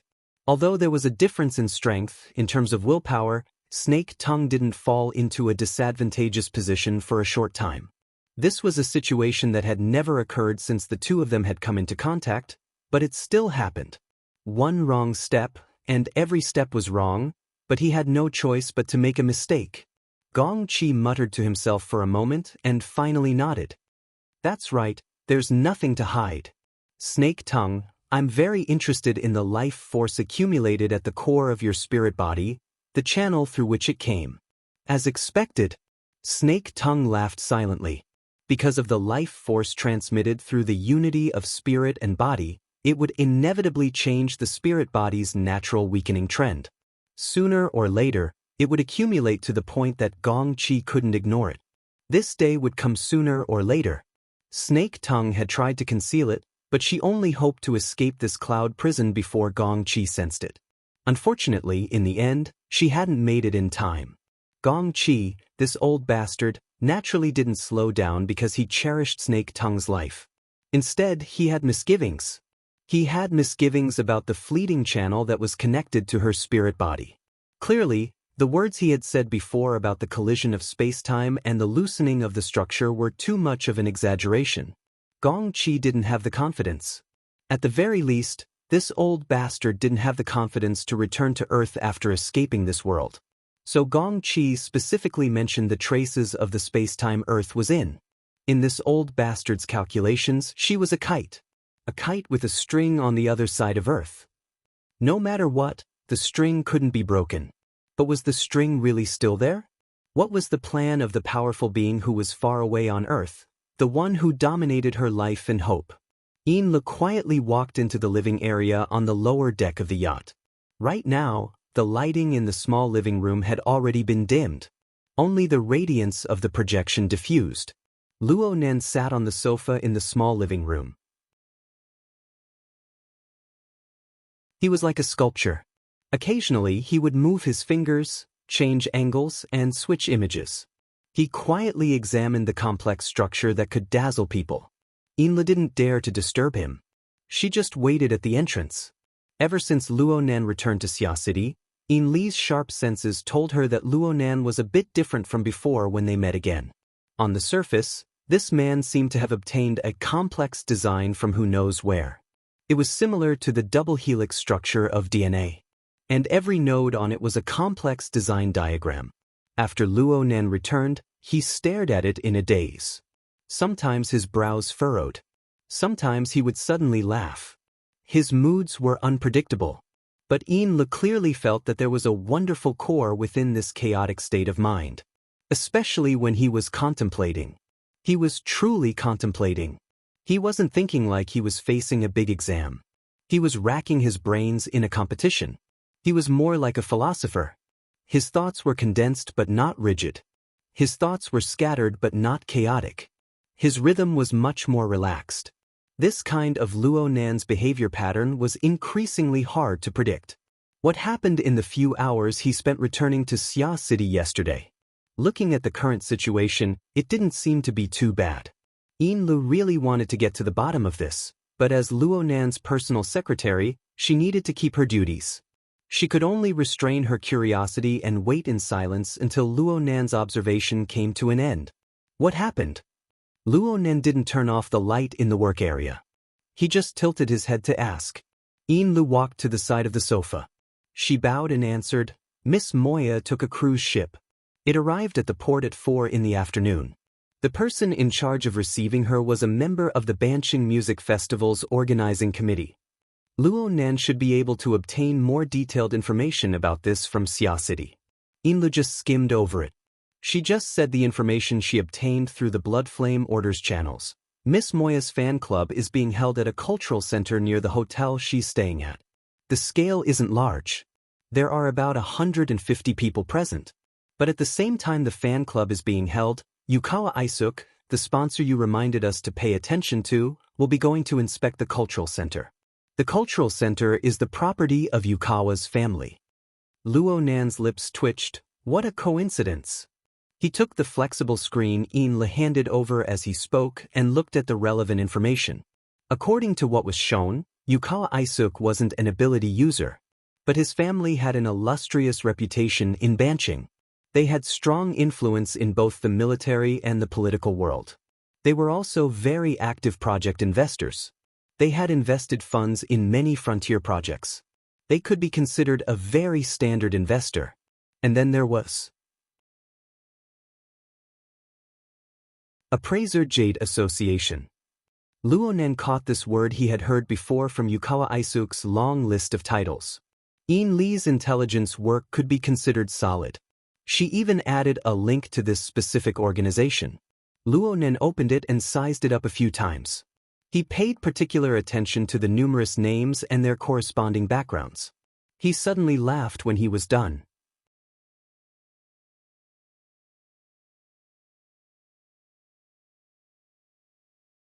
Chapter 776. Sister Cat, Mother Cat. Ah no, Granny Cat. For the sake of our friendship, please help me. Zhong Yu's pleading voice was transmitted through electromagnetic waves, passing through thousands of miles of ocean waves to reach Cat Eye's ears. This guy, who had always been thick-skinned, had completely thrown his face into the mud just to beg for an opportunity. I know this is a disgrace. I know this isn't right. I know I'm not qualified, but I'm the only member in Xia City. What can I do when this disgrace falls on my head? Zhong Yu repeated these words over and over again. My request isn't high. I just hope that Mr. Luo can give me a clear answer regarding the invitation. Of course, if I am fortunate enough to travel together with him, then it would be the fortune of 8 generations of my ancestors. How will your father react when he hears this? Even if he lashes me 100 times, he can't take the life of his own son. The Jade Review Conference can take your life? Aren't you a big shot who can talk to Wang Yu? Sister Cat. Sister Cat. Just treat my words as farts. Others may not know what kind of moral character I am, but I can't hide it from you. Yes, they can't take my life, but they can hold down my loans. I'll jump into the sea if the funds for my investments run out. Hee hee, that's a pretty good way to die. Cat Eyes had just walked into the lobby of the hotel. She saw Tang Yi already sitting in the corner of the sofa and greeted her. Tang Yi responded with a smile and immediately got up to greet her. Sister Cat. Zhong Yu's mournful wails became even more miserable. Cat Eyes was disinclined to speak with him any further. Where are you? Acumen College.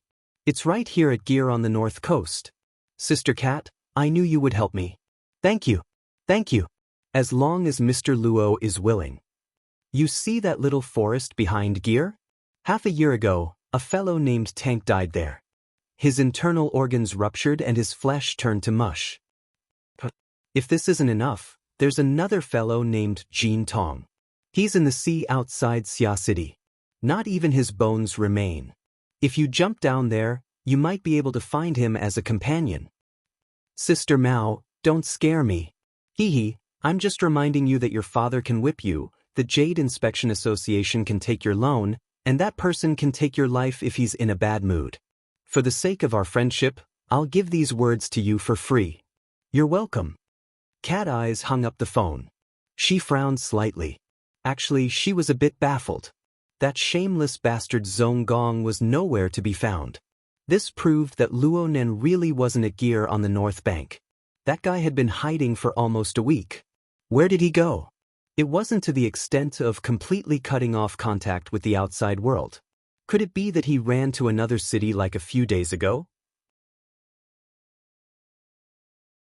Then the most likely place for him to go now should be, at this moment, Tang Yi walked to her side and laughed in spite of herself. Overbearing. Cat Eyes understood that Tang Yi wasn't referring to her attitude. Instead, she was referring to the powerful power that the Jade Review Association represented. That group of people had always been arrogant and proficient in trickery. They loved to scheme against people's hearts. Right now, Zhong Gong, a minor character with a complicated and subtle relationship, was thrown out in order to provoke Luo Nan. It would be best to provoke Luo Nan into doing something. Then, they would suppress Luo Nan and grind down his spirit. This was an overt plot that was thrown right in Luo Nan's face. Clearly, this group of people were confident that they had Luo Nan's life in their grasp. They were too lazy to conceal anything. Of course, this was also part of the effect of the plot. Luo Nan pretended not to see. Temporarily avoiding them was the right thing to do. He avoided them. Oh, that's right. You can't hold too much hope. Tang Yi laughed involuntarily. She reached out to grab Cat Eyes by the shoulder and walked out of the hotel. Let's go. I'll pay for all of today's expenses. Treat it as thanks in place of Emoya. Today was the third day after arriving in Ban City. Early in the morning, Emoya, while Jujube and Gauda went to the cultural center across the street to rehearse. She was an intelligent woman. She had interacted with Cat Eyes and the others many times during her 5 days on the cruise. She had already understood her own circumstances. She had just properly relaxed on the cruise. After arriving in Ban City, she had lived in seclusion. Every day, she would only travel between the hotel and the cultural center. This gave the security personnel quite a bit of convenience.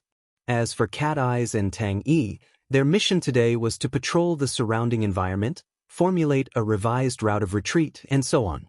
The two were like best friends going shopping side by side. Tang Yi was taller than Cat Eyes by an entire head. She was used to wearing short hunting clothes, long pants, and brown boots. Her long legs were a complete mess of handsomeness. Even though she was younger than Cat Eyes by 6 or 7 years, her words and actions were calm and unruffled. It was hard to tell her exact age. Cat Eyes was out in the field. Her refreshing attire had the effect of reducing her age. The two walked side by side on the street. It was hard to tell who was the older sister and who was the younger sister. In any case, they were both pleasing to the eye. Cat Eyes really wasn't used to having her shoulders held by others, but Tang Yi was quite familiar with it. She chuckled and said, "If it weren't for that group of people, Emoya would be by my side in an ideal situation." You put your arms around Emoya's shoulders too? It's fine if we just hold hands. Your relationship with her is pretty good. Yeah. We've gotten to know each other ever since Emoya came to Acumen College. I was muddle-headed for many years before that. It's only in recent years that I've been happier. Emoya is a very free and easy person. Only in this way can she live in the rock underground and in our complicated circle. She's not aloof and pretentious, and she doesn't go with the flow. She's still someone that people can't help but like. Cat Eyes wanted to ask if Tang Yi had the guts to tell Luo Nan about the intimate relationship between the two of them. Basically, Cat Eyes was the type of person who respected privacy. Her impression of Tang Yi was pretty good. However, the relationship between her and Luo Nan was extraordinary. Even if she wanted to keep it a secret, sometimes her body and mind were not in control of themselves. A myriad of thoughts ultimately turned into a single sentence. You're also quite free and easy. Yeah. Let's go and welcome the future like this. Tang Yi laughed heartily. Though she did not drink, she had the willful and unrestrained nature of being drunk. She was exceptionally eye-catching on the streets of Ban City. Cat Eyes rolled her eyes and Tang Yi suddenly turned her head from the other side. Cat Eyes was a hair too late to react. She turned her gaze as well. At the end of her line of sight was the cultural center where Mo Ya resided. It wasn't large in scale, and it wasn't a standalone building. It just stood at the corner of the street. It had the intention of being quiet amidst the hustle and bustle. It was very unremarkable. However, there was a familiar figure in a small open-air tea house at the corner of the street. He raised a cup at them with a smile. "Oh, you've met an old friend in a foreign land. Don't you want to drink a cup or two?" Cat Eyes looked at the person in the tea house. His face was dark, and he wore a long khaki windbreaker. He wore a white t-shirt and a pair of ankle boots. He sat there like a big star, radiating light in all directions. But for some unknown reason, she could see the effect of a plain and cold white coat when she looked at his attire.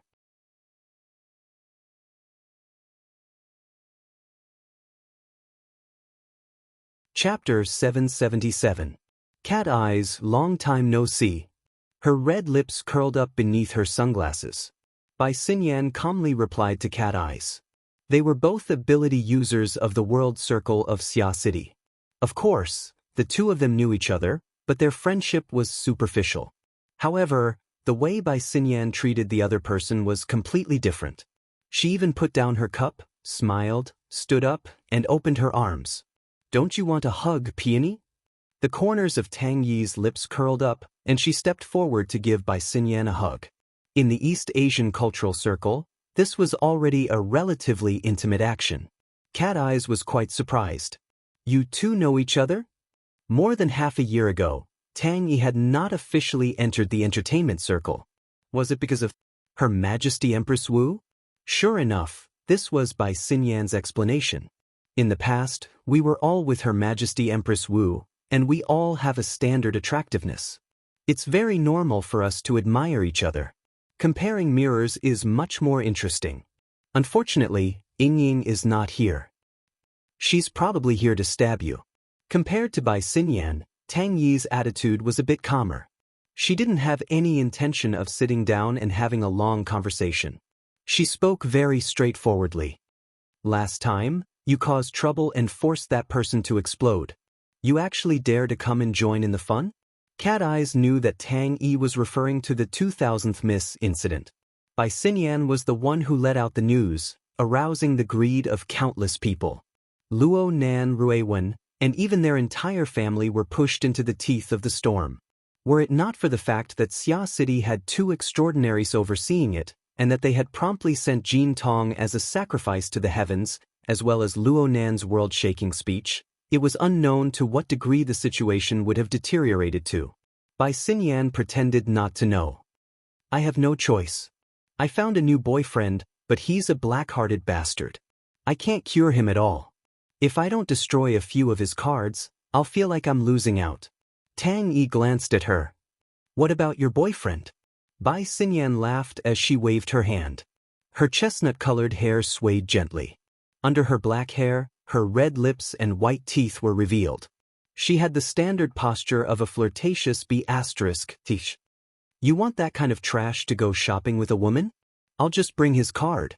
To the side, Cat Eyes thought back to the information she had gathered at the Wild Inn last time. She coldly said, "Isn't it going to be quite difficult to kill them all?" "Of course not. Don't underestimate a woman's evil thoughts." Bai Xinyan was clearly hinting at something, causing Cat Eye's head to ache. This woman was just like that. Her erratic stance, ruthless methods, and the results of harming others and herself. It was obvious that she could not gain anything from it, but she was never tired of it. Unfortunately, she had an ever-changing temperament. She was able to hold on and let go of things. At this time, she giggled and stuck close to Tang Yi. She directly held onto the crook of Tang Yi's arm. "Since we've met, you guys can help me bring disaster to them." Cat Eyes chuckled twice in her heart. She was just about to refuse when she suddenly heard the humming of an engine approaching from above. A rather large motorcade landed on the platform of the high-rise building that belonged to the cultural center. Judging from the banging of the car doors, there were quite a lot of people getting off. Cat Eye's mental senses naturally swept over, and the scene dozens of meters away was taken into her heart. Cat Eyes frowned. It was also at this time that God, who was within the cultural center, contacted her and reported, "The upper echelons of the Lean Century have come over for a temporary inspection." "I see it. There seems to be another eye-catching guy." This was an unplanned situation, and Cat Eyes was in no mood to mess around with Bai Xinyan. She gave Tang Yi a meaningful glance and coldly said, "Thanks to some people, I'm currently out in the field. I'm afraid I don't have the time." "It's fine as long as I do." Bai Xinyan held onto Tang Yi's arm and did not let go. "Sooner or later, a disaster will always be a disaster. I have nothing to do anyway, so I'll just follow your rhythm." "Fine." This person was sticking close. According to Cat Eye's temperament, she simply could not be bothered to give Bai Xinyan any face.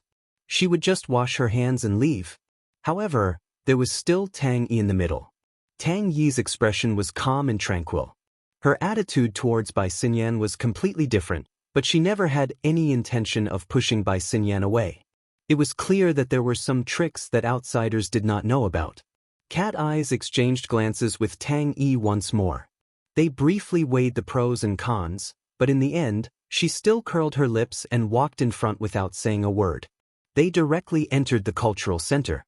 From the outside, the cultural center was rather unremarkable. There were not many people inside, but the decorations were exquisite. After entering, a large portion of the clamor of the streets outside was cut off. It was truly the essence of quiet amidst the noise. However, in reality, the atmosphere of this place did not quite match with the rock and roll style of the Mountain Creek Band. The corresponding influence had appeared during the past 2 days of rehearsals. It even directly interfered with the band's song selection. Whether or not the performance was successful was not within the scope of Cat Eye's concern. Instead, she was deeply curious about the relationship between the two people behind her. Tang Yi and Bai Xinyan walked at the back. At first, Bai Xinyan spoke a few words, but later on, she no longer said anything. The atmosphere was subtle and gradually became oppressive. It was clear that the relationship between them was not as good as Bai Xinyan had described. It would only be more complicated. After the three entered the cultural center, they naturally went in the direction of the concert hall. However, they did not walk far before someone raised their voice and called out to them from the second-floor corridor. "Miss Xinyan." The three raised their heads and saw a group of people stopped there. Each of them wore suits and leather shoes, and they looked like business elites. At the head of the group was a middle-sized young man with a dignified appearance. He was currently bowing in greeting from afar. Bai Xinyan smiled and waved her hand. Before she could respond, the young man said a few words to the people beside him. He left the group behind and walked straight down the stairs.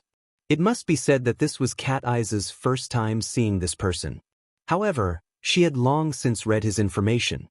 Even before entering the cultural center, she had used her mental senses to capture and recognize him. Yukawa Aishuk, the main culprit who had invited Moya to Ban City. Tang Yi's arm was still held by Bai Xinyan. She casually asked, "This can't be your boyfriend, right? He can be a spare tire." Bai Xinyan smiled at the rapidly approaching Yukawa Aishuk in a reserved manner. Her mouth, however, was a different matter. She only suppressed her voice. Yukawa Aishuk was completely unaware of this. He walked closer and bowed once more in greeting. "Miss Xinyan, we meet again. Welcome to Ban City. Please allow me to show you my hospitality as a host." These two are following Yukawa Aishuk's gaze. They entered an especially hypocritical mutual introduction period. Looking at this person's eyes, he clearly knew the identity and background of Cat Eyes and Tang Yi. They were the same. Bai Xinyan asked in a casual manner, "Is there an event here today?" "The music festival is about to begin. The Ikeda Cultural Center is an important branch venue and needs to be inspected. In the next few days, there will be a series of warm-up performances here. Lean also needs to find moldable talents and unearth new potential." Bai Bai Xinyan immediately concluded. Yukawa Aishuk did not feel awkward.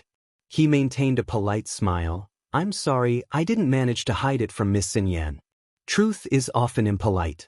In fact, I think this is a good place to hunt women. I like a free and uninhibited soul with a rhythm.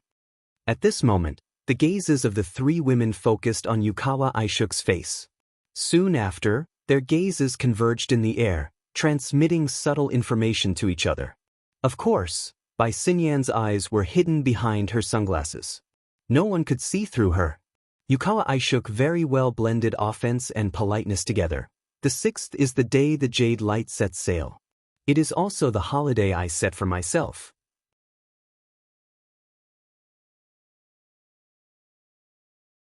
I hope to bring such a beautiful lady on board and relax for a while.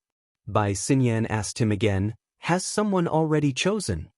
Yukawa Aishuk was about to respond when Cat Eye's wristband vibrated. Cat Eyes swept a glance. The caller was Zhong Yun again. She was too lazy to pick up and directly cut the call. But not even half a second later, her wristband vibrated again. I should add that kid to my blacklist. But when she looked at the caller ID, it was a different person this time. Cat Eyes was slightly startled. She nodded to the others in apology, walked to the side, and answered the call. Hello, Secretary He? He Yuan on the other side did not say any pleasantries and directly said, Mr. Luo left Xia City. Where did he go? Did you make any arrangements beforehand? God knows how many times he had left. Now that he was finally out in the open for once, it really wasn't easy. Cat Eyes cursed in her heart, but of course she could not say these words out loud. She could only continue to play dumb. Even you as a secretary don't know. How would I know? As she spoke, Yukawa Aishuk also received a call a few steps away. That person bowed to Bai Xinyan and Tang Yi. There are matters that require my attention. I cannot accompany you for a long chat. I am truly sorry. I hope you will give me a chance to remedy this in the future. Excuse me. Yukawa Aishuk turned around and left after he finished speaking. Even though he did not lack etiquette, it still gave people the feeling that his pace was much more hurried than when he came. Cat Eyes watched his receding figure. Her thoughts were slightly distracted, so much so that He Yuan's crucial words were blurred. She only heard the tail end. What did you say was in the open sea? 2 minutes ago, Mr. Luo rode the Flying Devil Ray and moved east into the open sea. His whereabouts are unknown. Cat Eyes' first thought was nonsense. Don't tell me it's the one raised in the lake in front of Gear on the north bank. That's it. Impossible. That Luo fellow wanted to leave Xia City. He didn't need too many methods. Why did he use this method? Just imagining such a scene made Cat Eyes feel that it was extremely absurd. That devil ray looks intimidating, it looks cool, and its destructive power is quite strong, but in the end, it's still a sea creature. Even if it's a mutant and has the ability to fly, the branch has measured its flying speed. It can fly at most 70 to 80 kilometers per hour. It's not even as fast as a flying car. 2 minutes. 2 minutes might not even be enough to get out of Acumen College. The Pingjiang district is over 100 kilometers away from the sea. You really don't know? How would I know? He Yuan did not say anything else. She just sent over a video file. Cat Eyes immediately opened it. At this time, Tang Yi and Bai Xinyan walked over, one on the left and one on the right. The three women gathered together and were extremely close. They did not care about anything else. They only looked at the small projection area.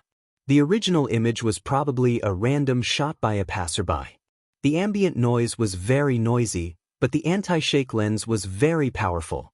It clearly projected a white scar that continuously advanced forward, cutting through the horizon. Judging from its height, it was at least 1,000 meters. When the camera zoomed in, the person who recorded it immediately burst out with profanity. Fuck me.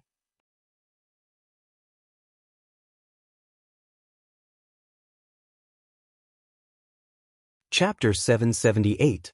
After saying goodbye to Bai Xinyan and the others, Yukawa Aishuk did not join up with the mighty patrol team. Instead, he went directly to the upper level of the cultural center, to a temporary private room.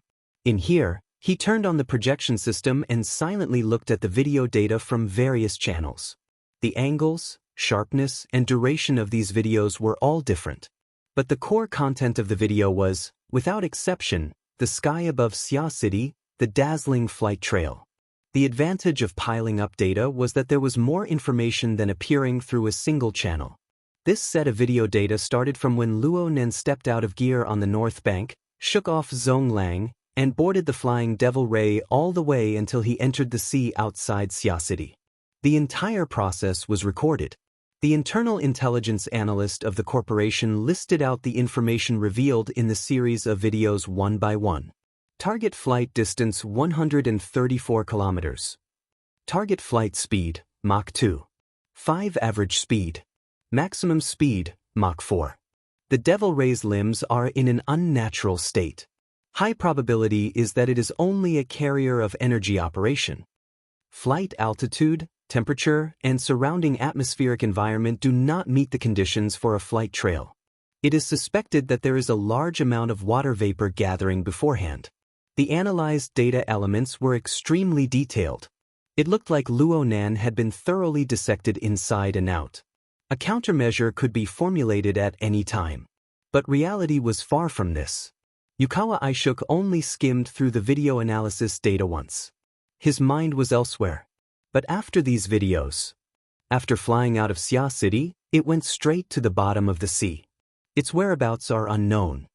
This was the result of integrating a large amount of intelligence data. Yukawa Aishuk furrowed his brows. His expression was as heavy as water. Ban City and Xia City were only 1,500 kilometers apart. With the speed of the Flying Devil Ray, it would take half an hour to reach Xia City. If this was the case, then it would save him a lot of trouble. Even if it was a nuclear bomb, it would be exposed to the satellite, radar, and other monitoring systems. There would be people to deal with it.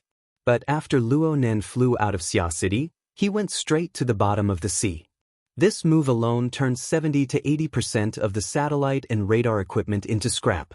After entering the sea, it was unknown what method he had used, but a living person and a mutant with vigorous vitality had disappeared without alerting the sonar array and various monitoring systems at the bottom of the sea. They had disappeared without a trace just like that. If this was the case, then things were really troublesome. While Yukawa Aishuk was deep in thought, there was a knock on the door. After receiving permission, the group's intelligence analysis section chief, Takemoto Shigeru, quietly entered. This lean middle-aged man was Yukawa Aishuk's confidant, and was also in charge of handling the most sensitive issues. After entering, Takemoto Shigeru immediately expressed his concern. "President, there's a lot of bad news going around about you." Yukawa Haitsuk slightly waved his hand, interrupting Luo Nan's words. He just asked, "Where in the world did Luo Nan go?" Takemoto Shigeru stood upright. "I'm sorry, but we haven't been able to find any traces of him." "Why?" Yukawa Aishuk stared at his confidant. "Luo Nan can conceal his aura, but the Devil Ray is a huge target. In terms of the strength of his blood energy, it's almost at the B-rank standard. The outer seas are the domain of the marine aberrations, and they are very densely distributed. As long as it enters the domain of other aberrations, it will definitely cause conflict. There is no way it can hide." Before Yukawa Aishuk could finish his sentence, a call came in on the secret line. It must be said that he possessed an astonishing amount of influence in Ban City, but the people who were able to fight their way into this line were not easy to deal with. He could only split his attention to deal with it. The moment the call connected, the person on the other side asked, "Tomukua-kun, have you heard the news that the Cage Master is coming to Ban City? A powerful A-rank threat could enter the country illegally at any time. Governor Do is very worried about this." Yukawa Aishuk furrowed his brows, but his tone was very calm. "Kondo-kun, I am also paying close attention to this news. However, in a similar situation, we can only obtain more detailed information by consulting the military. On my side, isn't it Tomukua-kun who invited that person's relative to perform in Ban City?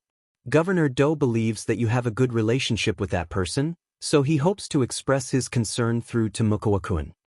Yukawa Aishuk's gaze was ice cold when he heard this. He swept his gaze across Takemoto Shigeru's face, and Takemoto nodded slightly, indicating that this was what he wanted to say earlier. Great waves of emotions churned in Yukawa Aishuk's heart.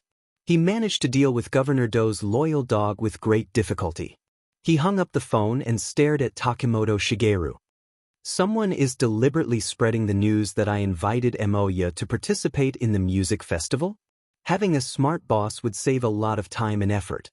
Of course, Takemoto Shigeru couldn't simply go along with this. He spoke of the details. Apologies, President. The news spreads very quickly. It happened before this incident. Therefore, the intelligence department believed that the Jade Society was deliberately spreading the news. They were still coordinating and communicating with each other, but things got out of hand because of Luo Nan's flight. Before this, Yukawa Aishuk rewound the video and rewatched the first half of the video, especially the entire process of Luo Nan coming out of gear on the north bank, forcefully shaking off Zhong Gong's entanglement, and summoning the Flying Devil Ray. Luo Nan's face was cold the entire time. It could even be said that he was expressionless.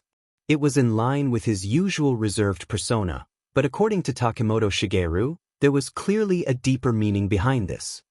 He's putting on an act? Did he plan all of this? There's no problem logically. Takemoto Shigeru spoke in a low voice. There's a lot of news right now that Emoya's personal freedom has been restricted. Add the stimulation from the wilderness laboratory, and Luo Nan will react intensely to this. This includes, but is not limited to, carrying out an unrestrained large-scale conflict in Ban City, attacking the Jade Light Crews, assassinating related personnel, and so on. Since his whereabouts are unknown right now, he's given too much room for imagination. Plus, the infrasonic wave ability that Luo Nan developed for the Flying Devil Ray is a serious threat to ability users under B rank. This is especially true for the majority of people in the secular world. If he uses this weapon, if he dares to use this weapon, he's dead for sure. Yukawa Aishuk slammed the table heavily. The Ban City Ability User Branch, the Ban City branch of every order, and the headquarters of the Amaterasu Order. There are plenty of powerful people who can kill him. Takemoto Shigeru really wanted to remind his president that the only people in Ban City who could truly kill Luo Nan were the two extraordinaries of the Amaterasu Order. But the words came to his mouth. But he hasn't displayed any clear inclination up until now. This was where Luo Nan was the smartest.